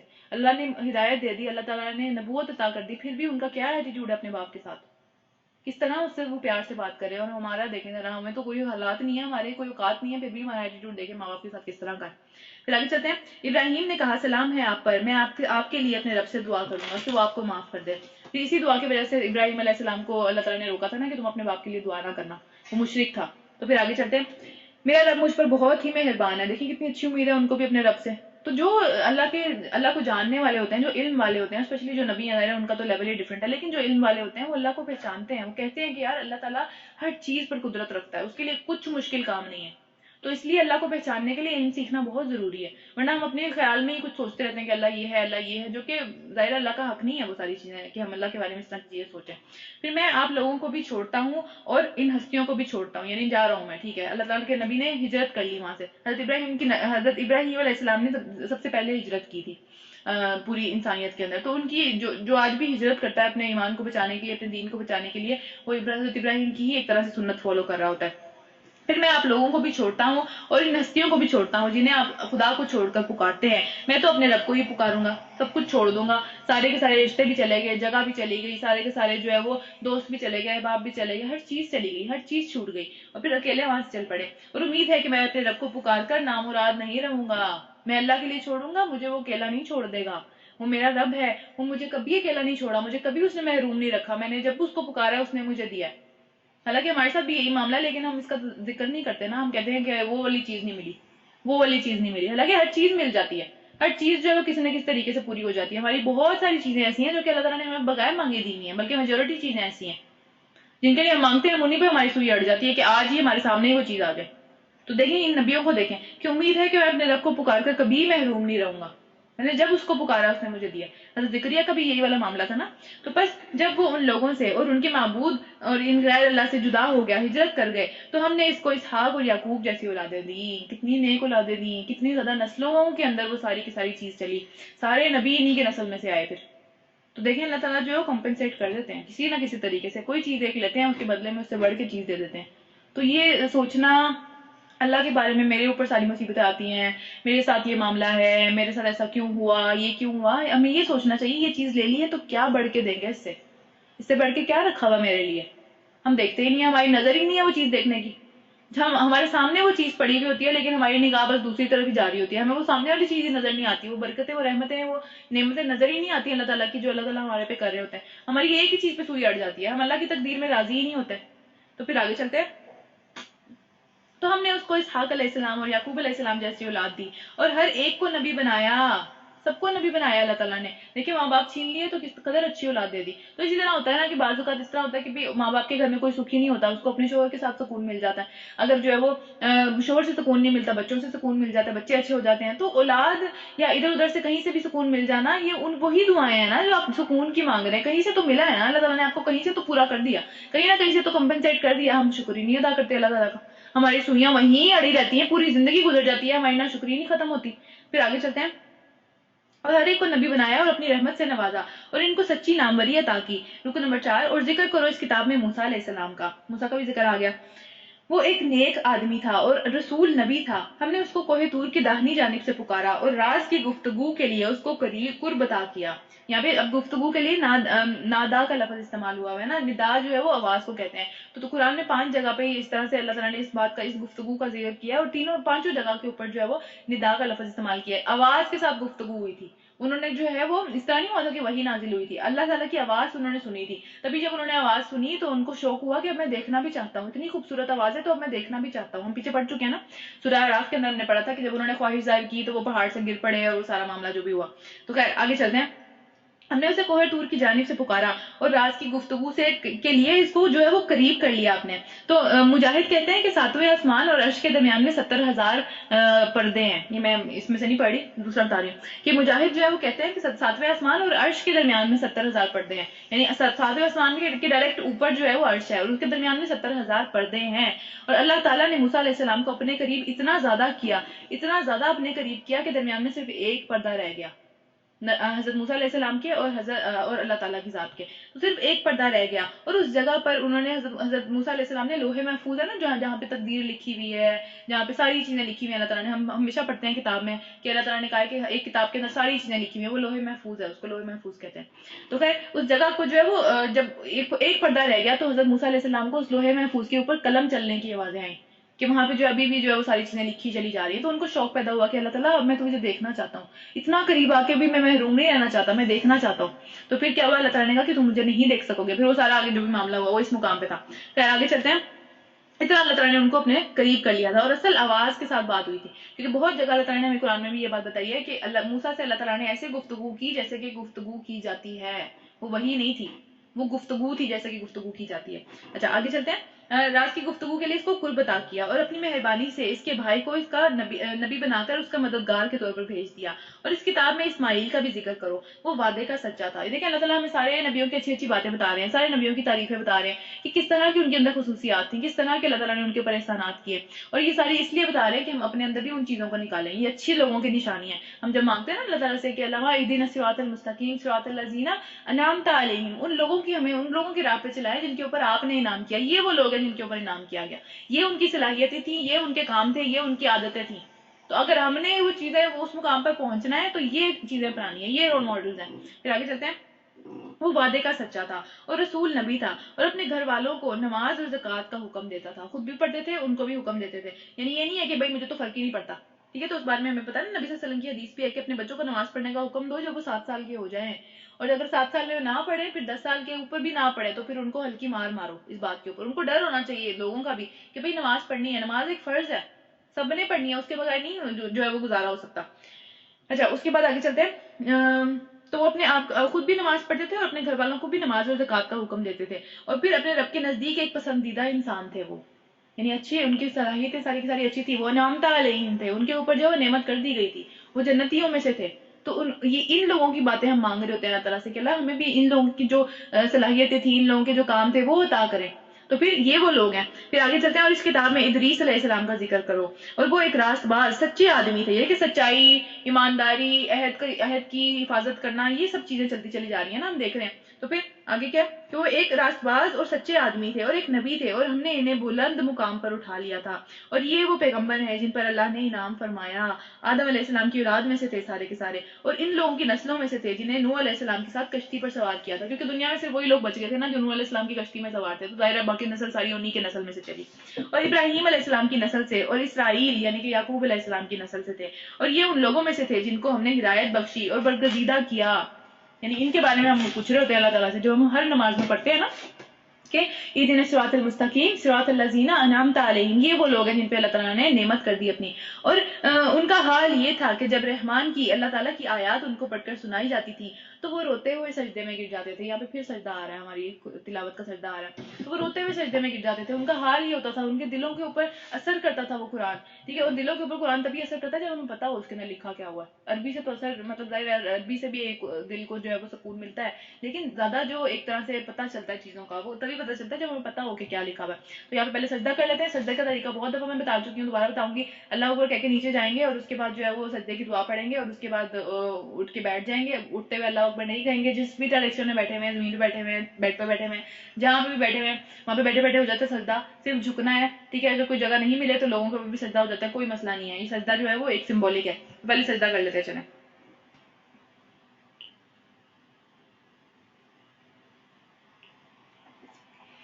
چلیں جی آگے بڑھتے ہیں. پھر ان کے بعد ان کی اولاد میں سے نالائق اولاد پیدا ہوئی جنہوں نے نمازوں کو ضائع کیا. تو نالائق اولاد وہ نہیں ہے جو کہ اسکول میں فیل ہو جاتی ہے. نالائق اولاد وہ ہے جو کہ نمازوں کو نہ پڑھے، نمازوں کو ضائع کرے. اور نمازوں کو ضائع کرنے کا کیا مطلب ہے؟ ابن مسعود کہتے ہیں کہ اس سے مراد نمازوں کو اتنی دیر سے پڑھنا ہے کہ اس کا وقت ہی نکل جائے. اصل یعنی نماز کو ضائع کرنے کا یہ مطلب نہیں ہے کہ جو ہے آپ نے پڑھی نہیں تو پھر اس کا وقت ہی نکل جائے. تو لوگوں نے کہا ہمیں تو لگا کہ شاید جس طرح ہم بھی یہ کہیں گے نا، ہمیں تو لگا کہ نماز کو ضائع کرنے کا یہ مطلب ہے کہ نماز پڑھی ہی نہ جائے. تو پھر ابن مسعود نے کہا کہ نہیں، وہ تو کفر ہے. نماز چھوڑ دینا اپنی مرضی سے وہ تو کفر ہے، اس کو تو چھوڑ ہی دو. ضائع کرنے کا مطلب یہ ہے کہ اس کو پڑھا لیکن اتنے برے ٹائم پہ پڑھا کہ اس کا ٹائم ہی نکل گیا ہوا تھا اصل. اچھا، اور کون سا ہے اور جو صحیح والا ٹائم ہے وہ کون سا ہے؟ اس میں تھوڑا سا ایکسپلین کریں گی؟ یہ میں اینڈ پہ کروں گی. ابھی صدو باجی یہ درمیان میں نا بولنا نہ کریں کیونکہ اس کی ریکارڈنگ ہو رہی ہوتی ہے، باقی سارے لوگ بھی سنیں گے نا پھر. تو اینڈ پہ بھی جس کا جو سوال رہ جاتا ہے وہ اینڈ پہ ہم دیکھیں گے اس کو انشاءاللہ تعالیٰ. ٹھیک ہے، تو درمیان میں ابھی ایک طرف چل لیں گے کیونکہ ابھی ادھر تو بہت کم لوگ ہیں اور بھی لوگ سن رہے ہوتے ہیں اس چیز کو. اچھا، اس کے بعد پہلے ہم کمپلیٹ کر لیتے ہیں کہ نماز ضائع کرنے کا مطلب کیا ہوتا ہے. خیر، نماز ضائع کرنے کا میں نے بتا دیا کہ ٹائم سے ہٹ کے اس کو جو ہے بہت لیٹ کر دیں کہ اب اگلی نماز کا ٹائم ہونا شروع ہو گیا ہے اور اس کے اوپر جو ہے وہ اب نماز پڑھی جا رہی ہے پچھلی والی. اچھا، اس کے بعد کیا ہے کہ زویری کہتے ہیں کہ دمشق میں جو ہوں انس بن مالک سے ملنے کے لیے گیا، صحابی تھے انس بن مالک. تو پھر صحابیوں کے نیچے جو تھے وہ تابعین تھے، اور اس کے بعد تبع تابعین تھے. یہ 4 نسلیں تھیں. ٹھیک ہے، ایک نبی صلی اللہ علیہ وسلم کی نسل تھی، نبی صلی اللہ علیہ وسلم کے ساتھ والے لوگ تھے جو کہ صحابی تھے، اس کے نیچے والے جو تھے ان میں سے تھے یہ زبیری جو تھے. ٹھیک ہے، تو ان کو کہتے ہیں تابعین، یعنی جنہوں نے تابع کی، جنہوں نے جو ہے وہ ان کو فالو کیا، فالوورز جو تھے سارے کے سارے. پھر اس کے بعد تبع تابعین، وہ ان کی نسل میں سے تھے. یہ 3 نسلیں جو ہیں ان سے جو ہے وہ ساری، انہوں نے سارا کا سارا کام کیا ہوا ہے حدیث کے اوپر، اور یہ ساری چیزیں انہی کے اندر سے، انہی سے ہمارے تک پہنچی ہیں. تو خیر وہ زبیری کہتے ہیں کہ میں جو دمشق میں انس بن مالک کے پاس گیا نا، وہ وہاں جا چکے تھے تب تک، تو ان کے پاس گیا، اور وہ جب میں ان سے ملا تو وہ اس وقت رو رہے تھے، بہت زیادہ رو رہے تھے. تو میں نے ان سے پوچھا کہ بھئی آپ کیوں رو رہے ہیں، کیا ہوا؟ تو انہوں نے کہا کہ اب خالی اس نماز کے علاوہ نبی صلی اللہ علیہ وسلم کے زمانے کی کوئی چیز بھی نہیں بچی ہمارے پاس نا، صرف نماز رہ گئی ہے. تو نماز کو بھی جو ہے وہ لوگ ضائع کر رہے ہیں، یعنی اپنے ٹائم پہ نہیں پڑھ رہے، اس کو بھی لیٹ کرتے چلے جا رہے ہیں. تو اس بات پہ وہ رو رہے تھے بیٹھ کے کہ نبی صلی اللہ علیہ وسلم کی ایک ہی چیز ہمارے پاس رہ گئی ہے جو کہ وہ کرتے تھے اور اپنے ٹائم پہ نماز پڑھتے تھے، اور یہ لوگ اس کو بھی ضائع کرتے چلے جا رہے ہیں، اس کو بھی ٹائم پہ نہیں پڑھ رہے. تو دیکھیں ان کا رونا کس بات پہ تھا صحابیوں کا، اور ہمارا کس بات پہ ہے، یہ چیز نہیں ہو رہی، وہ چیز نہیں ہو رہی، نماز بعد میں پڑھ لیں گے، کوئی مسئلہ ہی نہیں ہے. ٹھیک ہے، تو یہ اپنی پرائرٹی سیدھی کرنے کی ضرورت ہے. اچھا آگے چلتے ہیں. کہاں گیا؟ ہاں ٹھیک ہے. تو اس کے بعد ان کی جو نالائق اولادیں تھیں، وہ جو ان کے جانشین ہوئے، انہوں نے نماز کو ضائع کیا اور خواہشات کی پیروی کی. بس قریب ہے کہ گمراہی کے انجام سے وہ دو چار ہوں گے. البتہ جو توبہ کر لیں اور ایمان لے آئیں اور نیک عمل اختیار کریں، وہ جنت میں داخل ہوں گے. ان کے لیے ذرا برابر بھی حق تلفی نہیں کی جائے گی ان کے، اور ان کے لیے ہمیشہ رہنے والی جنتیں ہیں جن کا رحمان نے اپنے بندوں سے وعدہ کر رکھا ہے. پورا وعدہ ہے، وہ آنے والا وعدہ ہے، اور یقیناً یہ وعدہ پورا ہو کر رہنے والا ہے. وہاں وہ کوئی بےہودہ بات نہیں سنیں گے، کوئی غلط بات نہیں کی جائے گی، کوئی دل دکھانے والی بات نہیں کی جائے گی، کوئی بری بات نہیں ہوگی. ٹھیک ہے، اور اس کے بعد جو کچھ بھی سنیں گے ٹھیک ٹھیک اچھا خوبصورت اور پیارا سنیں گے، اچھی بات کی جائے گی، اچھی باتیں ہوں گی، محبت ہوگی، اور پھر ان کا رزق انہیں صبح شام ملتا رہے گا. اور یہ ہے وہ جنت جس کے وارث ہم اپنے بندوں میں سے اس کو بنائیں گے جو کہ ڈر کر چلنے والا ہوگا، ڈر ڈر کے کام کرے گا، بے دھڑک اور دھڑلہ نہیں ہوگا اس کے اندر کہ بس نہیں میں نے یہ سوچ لیا میں یہ کر کے گزروں گا، میرے دماغ میں یہ خیال آ گیا یہ میں کر کے گزروں گا، میں تو بہت زیادہ نا جو میرے دماغ میں آئے گا میں وہ کروں گا، جو میرے منہ میں آئے گا میں وہ بولوں گا. وہ ڈر کے کام کرتا ہے، وہ ڈر کے بولتا ہے، وہ ڈر کے عمل کرتا ہے. اس کو پتا ہوتا ہے کہ میں جو بھی کر رہا ہوں اس کے بارے میں جواب دہی کی جانی ہے. تو یہ ان لوگوں کا مقام ہے. تو اللہم انی نسألک جنت الفردوس، یہ میں نے سب کو، یہ پہلے بھی میں نے دعا بھیجی تھی. اس میں انی کا مطلب ہے کہ صرف میرے لیے، اگر میں یہاں پہ انا پڑھوں گا تو ہم سب کے لیے. ٹھیک ہے، تو یہ والی دعا میں دوبارہ بھی بھیجوں گی، میں نے پہلے بھی بھیجی تھی. تو جب بھی ہم اس طرح کی کوئی آیات پڑھیں قرآن کے اندر تو ہمیشہ اپنے لیے جنت الفردوس کی دعا مانگنی چاہیے. اور ہم پہلے بھی پڑھ چکے ہیں، جو ہمیشہ جنت الفردوس ہی مانگنی چاہیے، اس سے نیچے کبھی کچھ نہیں مانگنا چاہیے، کیونکہ جنت الفردوس ہی وہ جگہ ہے جو کہ واقعی بہت بہترین ہے. پھر آگے چلتے ہیں. اے نبی صلی اللہ علیہ وسلم، ہم تمہارے رب کے حکم کے بغیر نہیں اترا کرتے، یعنی فرشتے کہہ رہے ہیں کہ ہم آپ کے رب کے حکم کے بغیر نہیں اترا کرتے. جو کچھ ہمارے آگے ہے اور جو کچھ ہمارے پیچھے ہے اور جو کچھ اس کے درمیان میں ہے، ہر چیز کا مالک وہی ہے. اور تمہارا رب بھولنے والا نہیں ہے، اس کو سب یاد رہتا ہے، کس نے کس کے ساتھ کیا ناانصافی کی، کس نے کس کے ساتھ کیا معاملہ کیا، کس نے کس کے بارے میں کیا سوچا، اس کو سب یاد ہے. اور وہ رب آسمانوں اور زمین کا اور ان ساری چیزوں کا ہے جو آسمانوں اور زمین کے درمیان میں ہے. بس تم اس کی بندگی کرو اور اس کی بندگی پر ڈٹ جاؤ، ثابت قدم رہو. یہاں پہ صبر کا لفظ استعمال ہوا ہے، صبر کا لفظ استعمال ہوا ہے عبادت کے لیے. تو صبر عبادت پہ کیسے ہوتا ہے؟ ظاہری بات ہے انسان کا دل نہیں کرتا نا وہ کام کرنے کا. انسان کہتا ہے جب ہم نئی عادت اپنانے کی کوشش کرتے ہیں، ہم ارادہ کرتے ہیں کہ ہم ساری نمازیں پڑھیں گے، دل نہیں کرتا. دل پرانی عادتوں کے اوپر ہی جمع ہوا ہوتا ہے. دل کا یہی ہو رہا ہوتا ہے کہ بس نہیں وہی کیا اگلی پڑھ لیں گے، کل سے شروع کر لیں گے، پرسوں سے شروع کر لیں گے. تو اپنے دل کو مارنا پڑتا ہے، اس کے اندر صبر کرنا پڑتا ہے، ڈٹنا پڑتا ہے. صبر کا مطلب ڈٹنا ہوتا ہے، ٹھیک ہے، برداشت کرنا نہیں ہوتا صبر کا مطلب. تو صبر کا مطلب ہمیشہ ڈٹ جانا کسی بات کے اوپر. تو وہ ڈٹ جاتا ہے کہ میں یہ کر کے گزروں گا، بس ٹھیک ہے یہ ہو کے رہے گا. تو وہ ثابت قدم رہتے ہیں، ڈٹ جاتے ہیں. تو کیا کوئی اور ہستی اللہ کے سوا کوئی اور ہستی اس کی ہم نام ہے؟ اللہ کے علاوہ کسی اور چیز کا نام اللہ نہیں ہے. اللہ کے علاوہ کوئی بھی مخلوق، کوئی بھی ہستی، کوئی بھی بت، کسی چیز کا نام آج تک بھی اللہ نہیں ہے. صرف اللہ ہے، اس کے علاوہ کسی کا کوئی نام نہیں ہے اس طرح کا. پھر آگے چلتے ہیں. یہاں پہ رکو نمبر 4 ختم ہوتا ہے، 5 پہ شروع کرتے ہیں. انسان کہتا ہے کیا واقعی میں مر چکوں گا تو پھر زندہ کر کے نکالا جاؤں گا؟ کیا انسان کو یاد نہیں ہے کہ اس سے پہلے بھی ہم اس کو پیدا کر چکے ہیں، جبکہ وہ ذروں میں بٹا ہوا تھا، جبکہ وہ کچھ بھی نہیں تھا، اس کا کوئی وجود ہی نہیں تھا. اب تو پھر ایک سمجھ لیں کہ ایک بلو پرنٹ موجود ہے کہ بھئی اس طرح کا انسان تھا. جب زیرو سے پیدا کرنا مشکل ہے، یا پھر جب ایک بلو پرنٹ موجود ہے تب اس سے پیدا کرنا مشکل ہے. تو تیرے رب کی قسم ہم ضرور ان سب کو اور ان کے ساتھ شیاطین کو بھی گھیر کر لائیں گے جن کو وہ فالو کرتے چلے جا رہے ہیں. پھر جہنم کے گرد لا کر ان سب کو گھٹنوں کے بل گرا دیں گے. کتنی ڈرونی باتیں ہیں یہ ساری کی ساری. اور پھر ہر گروہ میں سے ہر اس شخص کو چھانٹ لیں گے جو کہ رحمان کے اللہ کے مقابلے میں زیادہ سرکش لیڈر بنا ہوا تھا. جو اپنے آپ کو کہتا تھا نا کہ میں تم لوگوں کا لیڈر ہوں، مجھے فالو کرو، شیطانی راستے پہ وہ خود بھی چل رہا تھا، لیکن اس نے جو ہے وہ ایک پوری فالوئنگ کو گمراہ کر دیا. اس نے کہا کہ میں جو ہوں یہ بالکل بھی کنسیڈر نہیں کرتا کہ واقعی اللہ پہ ایمان لانا چاہیے، اور لوگ اس کی دیکھا دیکھی ایمان نہیں لے کے آئے. تو اللہ تعالیٰ ہمیشہ ہر گروہ کے اندر سے اس بندے کو اٹھا لیں گے کہ یہ تھا جو برائی کی طرف لے کے جا رہا تھا ان سب کو، تو اس کو پکڑ لیں گے سب سے پہلے. اور پھر ہم یہ جانتے ہیں کہ اس میں سے کون سب سے بڑھ کر جہنم میں جھونک کے جانے کا مستحق ہے. اللہ کو پتا ہے کون سب سے زیادہ لوگوں کو گمراہ کر کے آیا ہے، کون جو ہے وہ اپنی ہی نفس کی خواہشات کی پیروی کر کے اور بھی لوگوں کو گمراہ کرتا چلا جا رہا ہے. ایک تو یہ بات ہے نا کہ ہم خود جو ہے وہ شیطان کی پیروی کریں اور اس راستے پہ چل پڑے. ایک یہ ہے کہ اپنی اولاد کو بھی گمراہ کر دیا، ارد گرد والے دوستوں کو بھی گمراہ کر دیا. پھر ہو سکتا ہے کہ اللہ تعالیٰ نے اس کو دنیا میں عزت دی ہوئی ہو، دنیا میں جو ہے وہ فیمس ہو، تو فیم کے اندر آگے ایک پوری فالوئنگ کو گمراہ کر دیا. آج کتنے خوش ہوتے ہیں 1 ملین فالوورز ہو گئے، 2 ملین فالوورز ہو گئے انسٹاگرام پہ، جی یوٹیوب کے اوپر اتنے لوگ دیکھ رہے ہیں. تو یہ سارے کے سارے لوگ کس کو گمراہ کر رہے ہیں؟ کس کو اپنے فضول آئیڈیاز نکال کے دے رہے ہیں، اور یہ ساری قوم گمراہ ہو رہی ہے. تو لیڈر کون ہے اس کے اندر؟ کون لے کے جا رہا ہے ان کو اپنے پیچھے؟ تو یہ وہ بندہ ہے. پھر اس کے بعد کیا ہے؟ تم میں سے کوئی ایسا نہیں جس کا گزر جہنم پہ نہ ہو. ہر بندے نے گزرنا جہنم کے اوپر سے، کیونکہ اس کے اوپر تو پل صراط ہے. جہنم کے اوپر پل صراط ہے، اس سے گزر کے ہی تو جنت آئے گی. جو اس کے اوپر سے گزر جائے گا وہی جنت میں جا سکے گا. تو اس کے بارے میں حدیث میں ہمیں پتہ چلتا ہے کہ نبی صلی اللہ علیہ وسلم نے بتایا کہ تمام انسان جہنم کے اوپر سے گزریں گے اور پھر وہاں سے اپنے اعمال کے مطابق نکلیں گے. یعنی جس کے اچھے اعمال ہوں گے وہ دوڑ کے نکل جائے گا، سپیڈ میں نکل جائے گا. جس کے جو ہے وہ مطلب پلک جھپکتے ہی وہ گزر جائے گا اس کے اوپر سے. اور جس کے اچھے نہیں ہوں گے وہ رینگ کے گرتا پڑتا مشکلوں سے پہنچے گا. اور جس کے بالکل ہی جو معاملہ ہی نہیں ہوگا اس کا، تو وہ اس کے اندر گر جائے گا، نیچے جہنم میں گر جائے گا. اور پھر اس کے بعد میں جو ہے وہ عبداللہ بن صف اپنے سر جو ہے وہ اپنی بیوی کے گود میں رکھا ہوا تھا. انہوں نے، یہ بھی مطلب تابعین کے اندر سے ہیں، تو انہوں نے کہا اپنا سر جو ہے اپنی بیوی کے گود میں رکھا ہوا تھا، ایک دم سے رونے لگے نا. تو بیوی نے پوچھا کہ آپ کیوں رو رہے ہیں؟ بیوی بھی رونے لگی. بیویوں کو ویسے ہی رونے کا بڑا شوق ہوتا ہے عام طور پہ. تو بیویوں نے بھی دیکھا دیکھی رونا شروع کر دیا. پتا نہیں ہے کہ معاملہ کیا ہے، کہ دل کی نرمی بھی ہوتی ہے. رونا جو ہے وہ دل کی نرمی کی علامت ہے کہ دل نرم ہے، ٹھیک ہے. ورنہ جس کا دل سخت ہوتا ہے اس کی آنکھوں سے آنسو نہیں بہتے. تو خیر بہرحال بیوی بھی رونے لگی. انہوں نے کہا کہ تم کیوں رو رہی ہو؟ تو انہوں نے کہا کیونکہ آپ رو رہے ہیں. تو انہوں نے کہا کہ مجھے تو اللہ کا یہ قول یاد آ گیا کہ تم میں سے ہر شخص نے جو ہے وہ جہنم کے اوپر سے گزرنا. مجھے تو ایک دم سے بیٹھے بیٹھے یہ قول یاد آ گیا، اور مجھے ڈر ہے کہ میں گزرنا تو ہے لیکن میں گزر بھی پاؤں گا یا نہیں، یا وہیں گر جاؤں گا خدا نخواستہ. تو لوگوں کو ڈر تھا، ہمیں ڈر ہے اس چیز کا بھی بالکل بھی، کہ اس چیز کے اوپر سے گزرنا. اور یہ اتنی ہی یقینی ہے جتنی کہ موت یقینی ہے. یعنی زندگی میں کوئی چیز یقینی نہیں ہے سوائے موت کے اور اس کے بعد کی چیزوں کے. اور وہ ساری کی ساری یقینی چیزیں ہیں، اور ان کے بارے میں ہم بات بھی کرنا پسند نہیں کرتے، ان کے بارے میں ہم مینشن کرنا بھی پسند نہیں کرتے، ان کو جو ہے ہم کسی کھاتے میں نہیں لے کے آتے ہیں. تو یہ ساری کی ساری چیزیں بالکل یقینی ہیں. وہ بیٹھے بیٹھے رونا شروع کر دیتے تھے اور ہمیں کوئی احساس ہی نہیں ہے. اس کے بارے میں ایک اور حدیث سے ہمیں پتہ چلتا ہے کہ نبی صلی اللہ علیہ وسلم نے بتایا کہ قیامت کے دن پل صراط لایا جائے گا اور قیامت کے اوپر رکھ دیا جائے گا. اس پل کو قیامت کے اوپر رکھ دیا جائے گا، اس کے اوپر سے گزرنا ہی گزرنا ہے، ہر ایک نے گزرنا ہے. اور پھر ہم نے پوچھا، یعنی کہ سارے صحابہ نے وہاں سے جتنے بھی تھے انہوں نے پوچھا کہ وہ کیا ہے، پل صراط کیا چیز ہے؟ تو نبی صلی اللہ علیہ وسلم نے فرمایا کہ پھسلنے اور گرنے کی جگہ.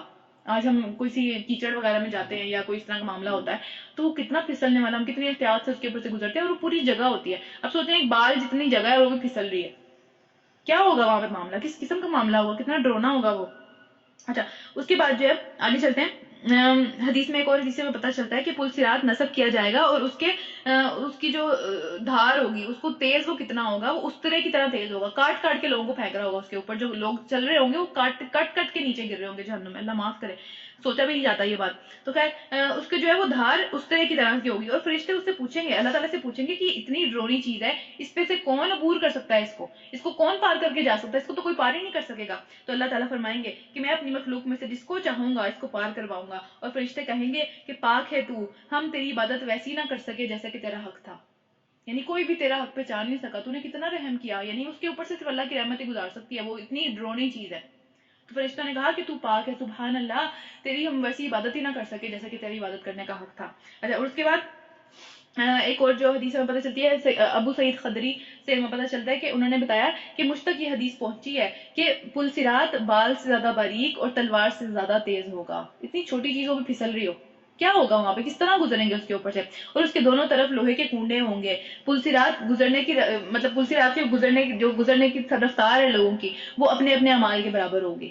یعنی جس کا اعمال اچھے ہیں وہ تیزی سے سپیڈ میں گزر جائے گا، جس کے اعمال اچھے نہیں ہیں اللہ معاف کرے، اللہ تعالیٰ ہم سب کو سپیڈ میں گزار دے اس جگہ سے، وہ اتنی مشکل جگہ ہے، اللہ تعالیٰ ہمارے وہ مرحلہ آسان کر دے، ہم سب پہ آنا ہے وہ، اور وہاں پہ جا کے کوئی کسی کا بھی جو ہے وہ لحاظ نہیں کرے گا، کوئی کسی کو یاد نہیں رکھے گا، جس طرح سے عائشہ نے نبی صلی اللہ علیہ وسلم سے پوچھا تھا نا کہ آپ قیامت والے دن اور اس کے بعد ہمیں یاد رکھیں گے سارے مرحلوں پہ، تو نبی صلی اللہ علیہ وسلم نے کہا کہ 3 جگہیں ایسی ہیں جہاں پہ کوئی کسی کو یاد نہیں رکھے گا، ان کو صرف اپنی پڑی ہوئی ہوگی، اور ان میں سے ایک پل صراط بھی ہے، کوئی کسی کو یاد نہیں رکھے گا، اچھے دوست نہ برے دوست، سب کو اپنی پڑی ہوگی، اتنی مشکل جگہ ہے وہ، لیکن تھوڑی سی آسانی ہوتی ہے نا تو ہم لوگوں کو یاد بھی کر لیتے ہیں، لیکن وہ اتنی مشکل جگہ ہے کہ وہاں پہ صرف اپنی پڑی ہوئی ہوگی۔ اچھا اس کے بعد ابو میسرہ جو ہے وہ جب سونے لگتے تھے تو رونے لگتے تھے، جب سونے لگتے تھے تو پھر ان کو آیت یاد آ جاتی تھی اور پھر رونے لگتے تھے، تو پھر ان سے پوچھا جاتا تھا کہ آپ کیوں رو رہے ہیں، تو انہوں نے کہا کہ ہمیں یہ تو بتایا گیا ہے کہ ہم نے جہنم کے اوپر سے گزرنا ہے، لیکن یہ نہیں بتایا گیا کہ واقعی گزر جائیں گے، پار کر لیں گے، یہ تو نہیں بتایا گیا، یہ تو ہر بندے کا عمل ہے، یعنی ایک یقینی چیز ہے کہ اس کے اوپر سے گزرنا ہے، لیکن یہ یقینی نہیں ہے کہ اس کے اوپر سے گزر جائیں گے یا نہیں گزر جائیں گے، یا پار کر سکیں گے یا نہیں کر سکیں گے، تو اس کے لیے محنت ہے، اس کے لیے کوشش ہے۔ اچھا اس کے بعد آگے چلتے ہیں، تو تم میں سے کوئی ایسا نہیں ہے جو کہ جہنم پر سے گزر نہ ہو، جس کا جو جہنم کے اوپر سے گزر نہ جائے، یہ تو ایک طے شدہ بات ہے جسے پورا کرنا تیرے رب کے ذمہ ہے، وہ کر کے لے گا یہ دم، اور پھر ہم ان لوگوں کو بچا لیں گے جو دنیا میں اللہ سے ڈر کر کام کرتے تھے، پیچھے بھی یہی بات ہے نا، یہاں پہ بھی یہی بات ہے، اور ان ظالموں کو اسی میں گرا ہوا چھوڑ دیں گے۔ پھر ان لوگوں کو جب ہماری آیات کھلی کھلی سنائی جاتی ہیں تو انکار کرنے والے ایمان لانے والوں سے کہتے ہیں بتاؤ ہم دونوں گروہوں میں سے کون زیادہ بہتر ہے، کس کی مجلس سے زیادہ شاندار ہے، کس کے گھر زیادہ اچھے ہیں، کون اٹھنے بیٹھنے میں اچھا ہے، کس کو اللہ تعالیٰ نے زیادہ مال دیا ہوا ہے، کس کے کپڑے اچھے ہیں، کس کی اولاد کو جو ہے وہ بہترین بزنس ہے ان کے پاس، ہم ہر لحاظ سے تم سے بہتر ہیں، تم کیسے کہہ رہے ہو کہ اللہ تعالیٰ تم پہ مہربان ہے؟ ٹھیک ہے، تو اس طرح کی بات ہے۔ پھر حالانکہ ان سے پہلے ہم کتنی ہی ایسی قوموں کو ہلاک کر چکے ہیں جو ان سے زیادہ ساز و سامان رکھتی تھیں، دنیا کی زندگی کی حیثیت اللہ کے ہاں ایک مچھر کے پر کے برابر بھی نہیں ہے، تو اس لیے وہ اللہ تعالیٰ نے جو ہے وہ کافروں کو بھی دیا ہوا ہے، مشرکوں کو بھی دیا ہوا ہے، ہر ایک کو دیا ہوا ہے وہ چیز، اس کی کوئی حیثیت نہیں ہے، جس کی حیثیت ہے وہ صرف مسلمانوں کے لیے، اور وہ بھی ان لوگوں کے لیے جو کہ عمل صالح کریں گے، جس کی حیثیت ہے، جو کمانے کی چیز ہے، یہ تو کمانے کی چیز ہی نہیں ہے، یعنی ظاہر ہے گزارا تو کرنا دنیا میں، اچھی زندگی گزارنے سے بھی اللہ تعالیٰ نے منع نہیں کیا، لیکن وہ ساری کی ساری چیزیں اللہ سے غافل نہ کر دے بس۔ اچھا اس کے بعد کیا، اور ظاہری شان و شوکت میں ان سے بھی بڑے ہوئے تھے، یعنی جن کے اوپر ان کو غرور ہے، اس سے بھی بڑی بڑی لوگ تھے وہ جو کہ تباہ و برباد ہو گئے، ان سے کہو جو شخص گمراہی میں مبتلا ہوتا ہے اسے رحمان یعنی اللہ تعالیٰ ڈھیل دیے جاتے ہیں، یہاں تک کہ جب وہ ایسے لوگ وہ چیز دیکھ لیتے ہیں جن سے ان کا وعدہ کیا گیا ہے، یعنی کہ فرشتے دیکھ لیتے ہیں، ظاہر ہے دنیا میں تو فرشتے ہی آئیں گے نا سب سے پہلے، جو کہ غیب کا پردہ ختم کر دیں گے، اور پھر پتہ چل جائے گا انجام کیا ہے، پھر خواہ وہ عذاب الہی ہو یا پھر قیامت کی گھڑی، تب انہیں معلوم ہو جاتا ہے کہ کس کا حال خراب ہے اور کس کا جو ساری فالوئنگ ہے وہ کمزور ہے، کسی کام نہیں آئے گی، یعنی یہی بات کرتے ہیں میرے اتنے فالوورز ہیں، میرا تو حال بہت اچھا ہے، میرا تو اٹھنا بیٹھنا بہت اچھا ہے، مجھے اللہ نے اتنا مال دیا ہوا ہے، تمہیں تو کچھ بھی نہیں دیا ہوا، تم اس طرح کی باتیں پھر کیوں کر رہے ہو، تو یہ اللہ تب پتہ چلے گا اصل میں۔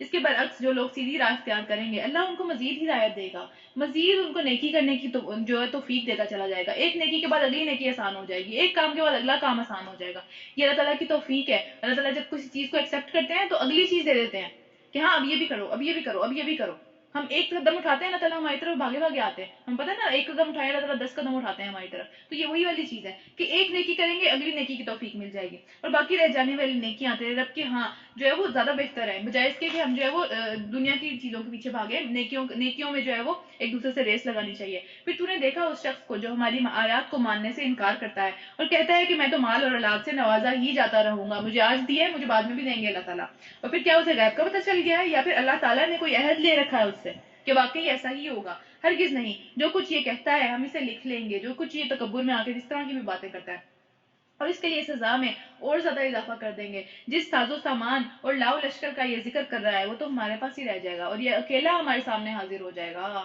کوئی بندہ اپنا ساز و سامان لے کے قبر میں نہیں اترا، کبھی بھی نہیں گیا، تو پھر یہی والی بات ہے۔ ان لوگوں نے اللہ کو چھوڑ کر اپنے کچھ خدا بنا رکھے ہیں کہ ان سے جو ہے وہ مدد طلب کریں، ہرگز ایسا نہ ہوگا، وہ سب اس کی عبادت کا بھی انکار کریں گے، یعنی کہ ایک تو یہ ہے نا کہ پہلے بندہ عبادت کرتا ہے پھر مدد مانگتا ہے، پہلے کوئی اچھا کام کرتا ہے پھر اس سے مدد مانگتا ہے، تو وہ تو ایون اس کی عبادت کا ہی انکار کر دیں گے، اس اچھے کام کا ہی انکار کر دیں گے کہ اللہ ہم نے ان کو نہیں کہا تھا کرنے کو، یہ تو پتہ نہیں کیوں کرتے رہے، ہمیں تو پتہ بھی نہیں چلا یہ کر رہے تھے، قبروں کو پوج رہے ہیں یا اس طرح کا کوئی بھی معاملہ کر رہے ہیں، ان کو نہیں پتہ چلتا اندر جا کے، اور الٹے ان کے مخالف بن جائیں گے کہ اللہ تعالیٰ یہ پتہ نہیں کون لوگ ہیں، ہمیں نہیں پتا، ان سے دور کر دیں، ہمیں ان کو جو ہے وہ عذاب دے، ہمیں بچا لیں، ان کے مخالف بن جائیں گے۔ یہاں رکو نمبر 5 ختم ہوتا ہے، چھٹا سٹارٹ کرتے ہیں۔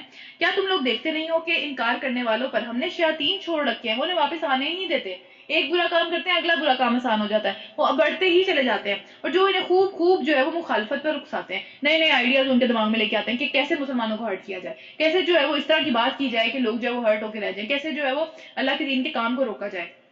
اچھا، تو اب ان پر جو ہے وہ عذاب کے لیے بےتاب نہ ہو، جلدی نہ مچاؤ، آ جائے گا۔ ان کو اللہ تعالیٰ ڈیل دے رہے ہیں کہ یہ یہاں تک پہنچ جائے جہاں پہ جب واپسی ہو ہی نہ سکے، اور ہم ان کے دن گن رہے ہیں، کسی کو بھی جو ہے وہ کھلم کھلا چھوٹ نہیں دی ہوئی، دن گنے جا رہے ہیں سب کے، اور وہ دن آنے والا ہے کہ جب جو ہے وہ پرہیزگار لوگوں کو، بچ کے چلنے والے لوگوں کو ہم مہمانوں کی طرح جو ہے وہ اللہ کے یہاں پیش کریں گے، وہ مہمانوں کی طرح آئیں گے، ان کی آؤ بھگت کی جائے گی، ان کے ساتھ جو ہے وہ اچھا معاملہ کیا جائے گا، جیسے مہمانوں کو عزت دینے کا ہم نے پیچھے پڑھا تھا نا، حضرت ابراہیم علیہ السلام نے کیسے مہمانوں کو عزت دی تھی، تو ویسے ہی۔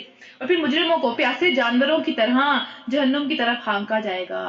دیکھتے ہیں نا پیاسے جانور زبانیں باہر ہوتی ہیں، برا حال ہوتا ہے ویسے، تو اس وقت کوئی لوگ بھی سفارش کرنے پر قادر نہیں ہوں گے، کسی کی سفارش قبول نہیں کی جائے گی، پھر سوائے اس کے کہ جس کو رحمان کی طرف سے، اللہ کی طرف سے جو ہے وہ ایک حکم حاضر ہو، جس طرح نبی صلی اللہ علیہ وسلم کو اللہ تعالیٰ حکم دیں گے جو بھی ان کے ساتھ معاملہ ہوگا، تو پھر وہ کہتے ہیں کہ رحمان نے کسی کو بیٹا بنا لیا ہے، سخت بےہودہ بات ہے، بہت ہی شدید بری بات ہے جو کہ یہ لوگ کر رہے ہیں۔ تو قریب ہے کہ آسمان پھٹ جائیں، اس بات کو سننے کے بعد آسمان پھٹ جائے، زمین شک ہو جائے، زمین بھی پھٹ جائے، اور پہاڑ دھڑم سے نیچے گر پڑے، یعنی ہر مخلوق، اتنی بڑی بڑی مخلوقیں ہیں نا اللہ تعالیٰ کی، آسمان، زمین، پہاڑ، تو یہ بھی جو ہے وہ اتنا بڑا بوجھ نہیں اٹھا سکتی جتنا انسان اپنی زبان پہ یہ کہہ کے بوجھ اٹھا لیتا ہے۔ اتنا مشکل ہے یہ بات کرنا، اور اتنا زیادہ اس کا جو ہے وہ برا جزا ہے کہ یہ ساری اتنی بڑی بڑی مخلوقیں اس کا بوجھ نہیں اٹھا سکتی، اور انسان کا کیا حوصلہ ہے کہ یہ باتیں کر دیتا ہے۔ تو پھر اس بات پر کہ اللہ لوگوں نے رحمان کے لیے اولاد کا دعویٰ کر لیا ہے، رحمان کی، اللہ تعالیٰ کی یہ شان نہیں ہے کہ وہ کسی کو بیٹا بنائے، زمین اور آسمان کے اندر جو کچھ ہے سب اس کے حضور بندوں کی حیثیت سے پیش ہونے والا ہے، وہ ہر چیز کا ریکارڈ رکھے ہوئے ہیں، اور ان سب کو اس نے شمار کر رکھا ہے، ہر چیز اس کے پاس جو گنی ہوئی ہے، قیامت کے روز سب گنتی کے ساتھ اس کے سامنے حاضر ہو جائیں گے، ایک بندہ بھی نہیں بچے گا، چھپنے کی کوئی جگہ نہیں ہے۔ یقیناً جو لوگ ایمان لائے اور عمل صالح کرتے رہے، عنقریب اللہ تعالیٰ ان کے دلوں میں محبت پیدا کر دے گا، وہ آپس میں پیار کرنے لگے ایک دوسرے سے۔ تو مومنین کی جو آپس میں محبت ہوتی ہے نا، جو اللہ کی راہ پہ چل رہے ہوتے ہیں، ان سب کی آپس میں ایک قدرتی محبت ہوتی ہے ان سب کو آپس میں، تو وہ اللہ تعالیٰ کی بہت پیاری دین ہے۔ اس میں پھر جو ہے وہ حرم بن حیان کہتے ہیں کہ جو بندہ اللہ کے اپنے دل سے اللہ کی جو ہے وہ بندگی میں لگ جاتا ہے، اللہ سے محبت کرتا ہے، تو اللہ جو ہے وہ اس کے بندوں کے درمیان میں اس کے لیے محبت پیدا کر دیتا ہے۔ اور ایک بڑی فیمس حدیث ہے، سب نے میرے خیال سے سنی ہوئی ہوگی، کہ اللہ تعالیٰ جب کسی سے محبت کرتے ہیں، کسی انسان سے، تو کیا کرتے ہیں کہ جبرائیل علیہ السلام کو بلاتے ہیں، سب سے اچھے، سب سے بڑے، ایک اعلیٰ درجے کے فرشتے جو ہے وہ جبرائیل علیہ السلام ہے نا، تو ان کو بلاتے ہیں اور ان کو بتاتے ہیں کہ مجھے اس کلام پڑھنے سے بہت محبت ہے، اور پھر جبرائیل علیہ السلام جو ہے وہ ساتویں آسمان پہ چرچا مٹ جاتا ہے، شور مٹ جاتا ہے کہ اللہ تعالیٰ کو اس بندے سے محبت ہے، وہاں سے آوازیں چھٹے آسمان پہ جاتی ہیں، ان کو پتہ چل جاتا ہے، چھٹے سے جو ہے وہ پانچویں پہ، پانچویں سے چوتھے پہ، تیسرے پہ، دوسرے پہ، پھر ایسا ہوتا ہے کہ یہ بات جو ہے وہ زمین والے آسمان تک پہنچ جاتی ہے، یعنی کہ جو ہمارا آسمان ہمیں نظر آتا ہے، پتہ نہیں یہ کہاں تک ہے، ہمیں نہیں پتا، بہرحال تو یہاں تک بات پہنچ جاتی ہے، اور پھر آسمان سے کرتے کرتے زمین تک آ جاتی ہے وہ بات، اور زمین کی ہر مخلوق سے جو ہے نا وہ اس بندے سے محبت کرنے لگتی ہے، اور اس میں شامل انسان بھی ہیں، تو انسانوں کی بھی جو محبت ہوتی ہے، انسان اگر کسی ایسے بندے سے محبت کریں جو کہ دین کا کوئی کام کرنے میں لگا ہوا ہے یا کوئی اس طرح کا معاملہ ہے، تو یہ اس چیز کی گواہی ہے، یہ اس چیز کی دنیا میں اللہ تعالیٰ کا سمجھنے کے ایک اس کے اوپر ایک نشانی ہے کہ اللہ اس بندے سے محبت کرتا ہے، کہ آؤٹ آف بلو محبت آ جاتی ہے اس بندے کے اس بندے کے لیے نا دل کے اندر، تو یہ ساری چیزیں، تو اللہ تعالیٰ کیا کہہ رہے ہیں کہ عنقریب اللہ تعالیٰ ان کے لیے دلوں میں محبت پیدا کر دے گا، جو اس کام میں لگے ہوئے ہیں، جو کہ عمل صالح کریں، ایک دوسرے کو بھی عمل صالح کی ترغیب دیتے ہیں، اللہ تعالیٰ ان سب کے دل میں آپس میں محبت پیدا کر دے گا، وہ اللہ کے نام پہ ایک دوسرے سے جڑیں گے، وہ اللہ کے نام پہ ایک دوسرے سے محبت کریں گے، پھر ان کو کوئی الگ نہیں کر سکے گا۔ اور پھر بس اے نبی صلی اللہ علیہ وسلم، اس کلام کو ہم نے آسان کر کے تمہاری ہی زبان میں اس لیے نازل کیا کہ تم پرہیزگاروں کو، تقوی والوں کو، بچنے والوں کو خوشخبری دے دو، اور ہر دھرم اور ضدی لوگوں کو ڈرا دو، ان سے پہلے ہم کتنی ہی قوموں کو ہلاک کر چکے ہیں، پھر آج کہیں تم ان کا کوئی نشان پاتے ہو، یا ان کی کسی کو بھنک بھی سنائی دیتی ہے، جو اتنے بڑے بنے ہوئے تھے اپنی زندگیوں کے اندر، جن کو لگا کہ وہ خدا سے ٹکر لے لیں گے، جن کو لگا کہ وہ دین کی بات نہیں مانیں گے، تو پھر بھی اس دنیا میں ہنستے بستے رہیں گے، ان کی کوئی آج کوئی رمق، کوئی ان کی ایک نشان بھی باقی بچا ہے اس دنیا کے اندر؟ کون آ گیا؟ کہاں چلے گئے وہ سارے کے سارے لوگ؟ تو یہ دنیا میں بڑا بننا، دنیا میں اپنے آپ کو کچھ سمجھنا، یہ دنیا اس قابل نہیں ہے۔ اچھی بات اور بہترین ایک انسان کا جو طرز عمل ہے وہ یہی ہے کہ اللہ کے سامنے جھک جائے، کیونکہ اس سے دنیا بھی سنور جائے گی اور آخرت بھی سنور جائے گی۔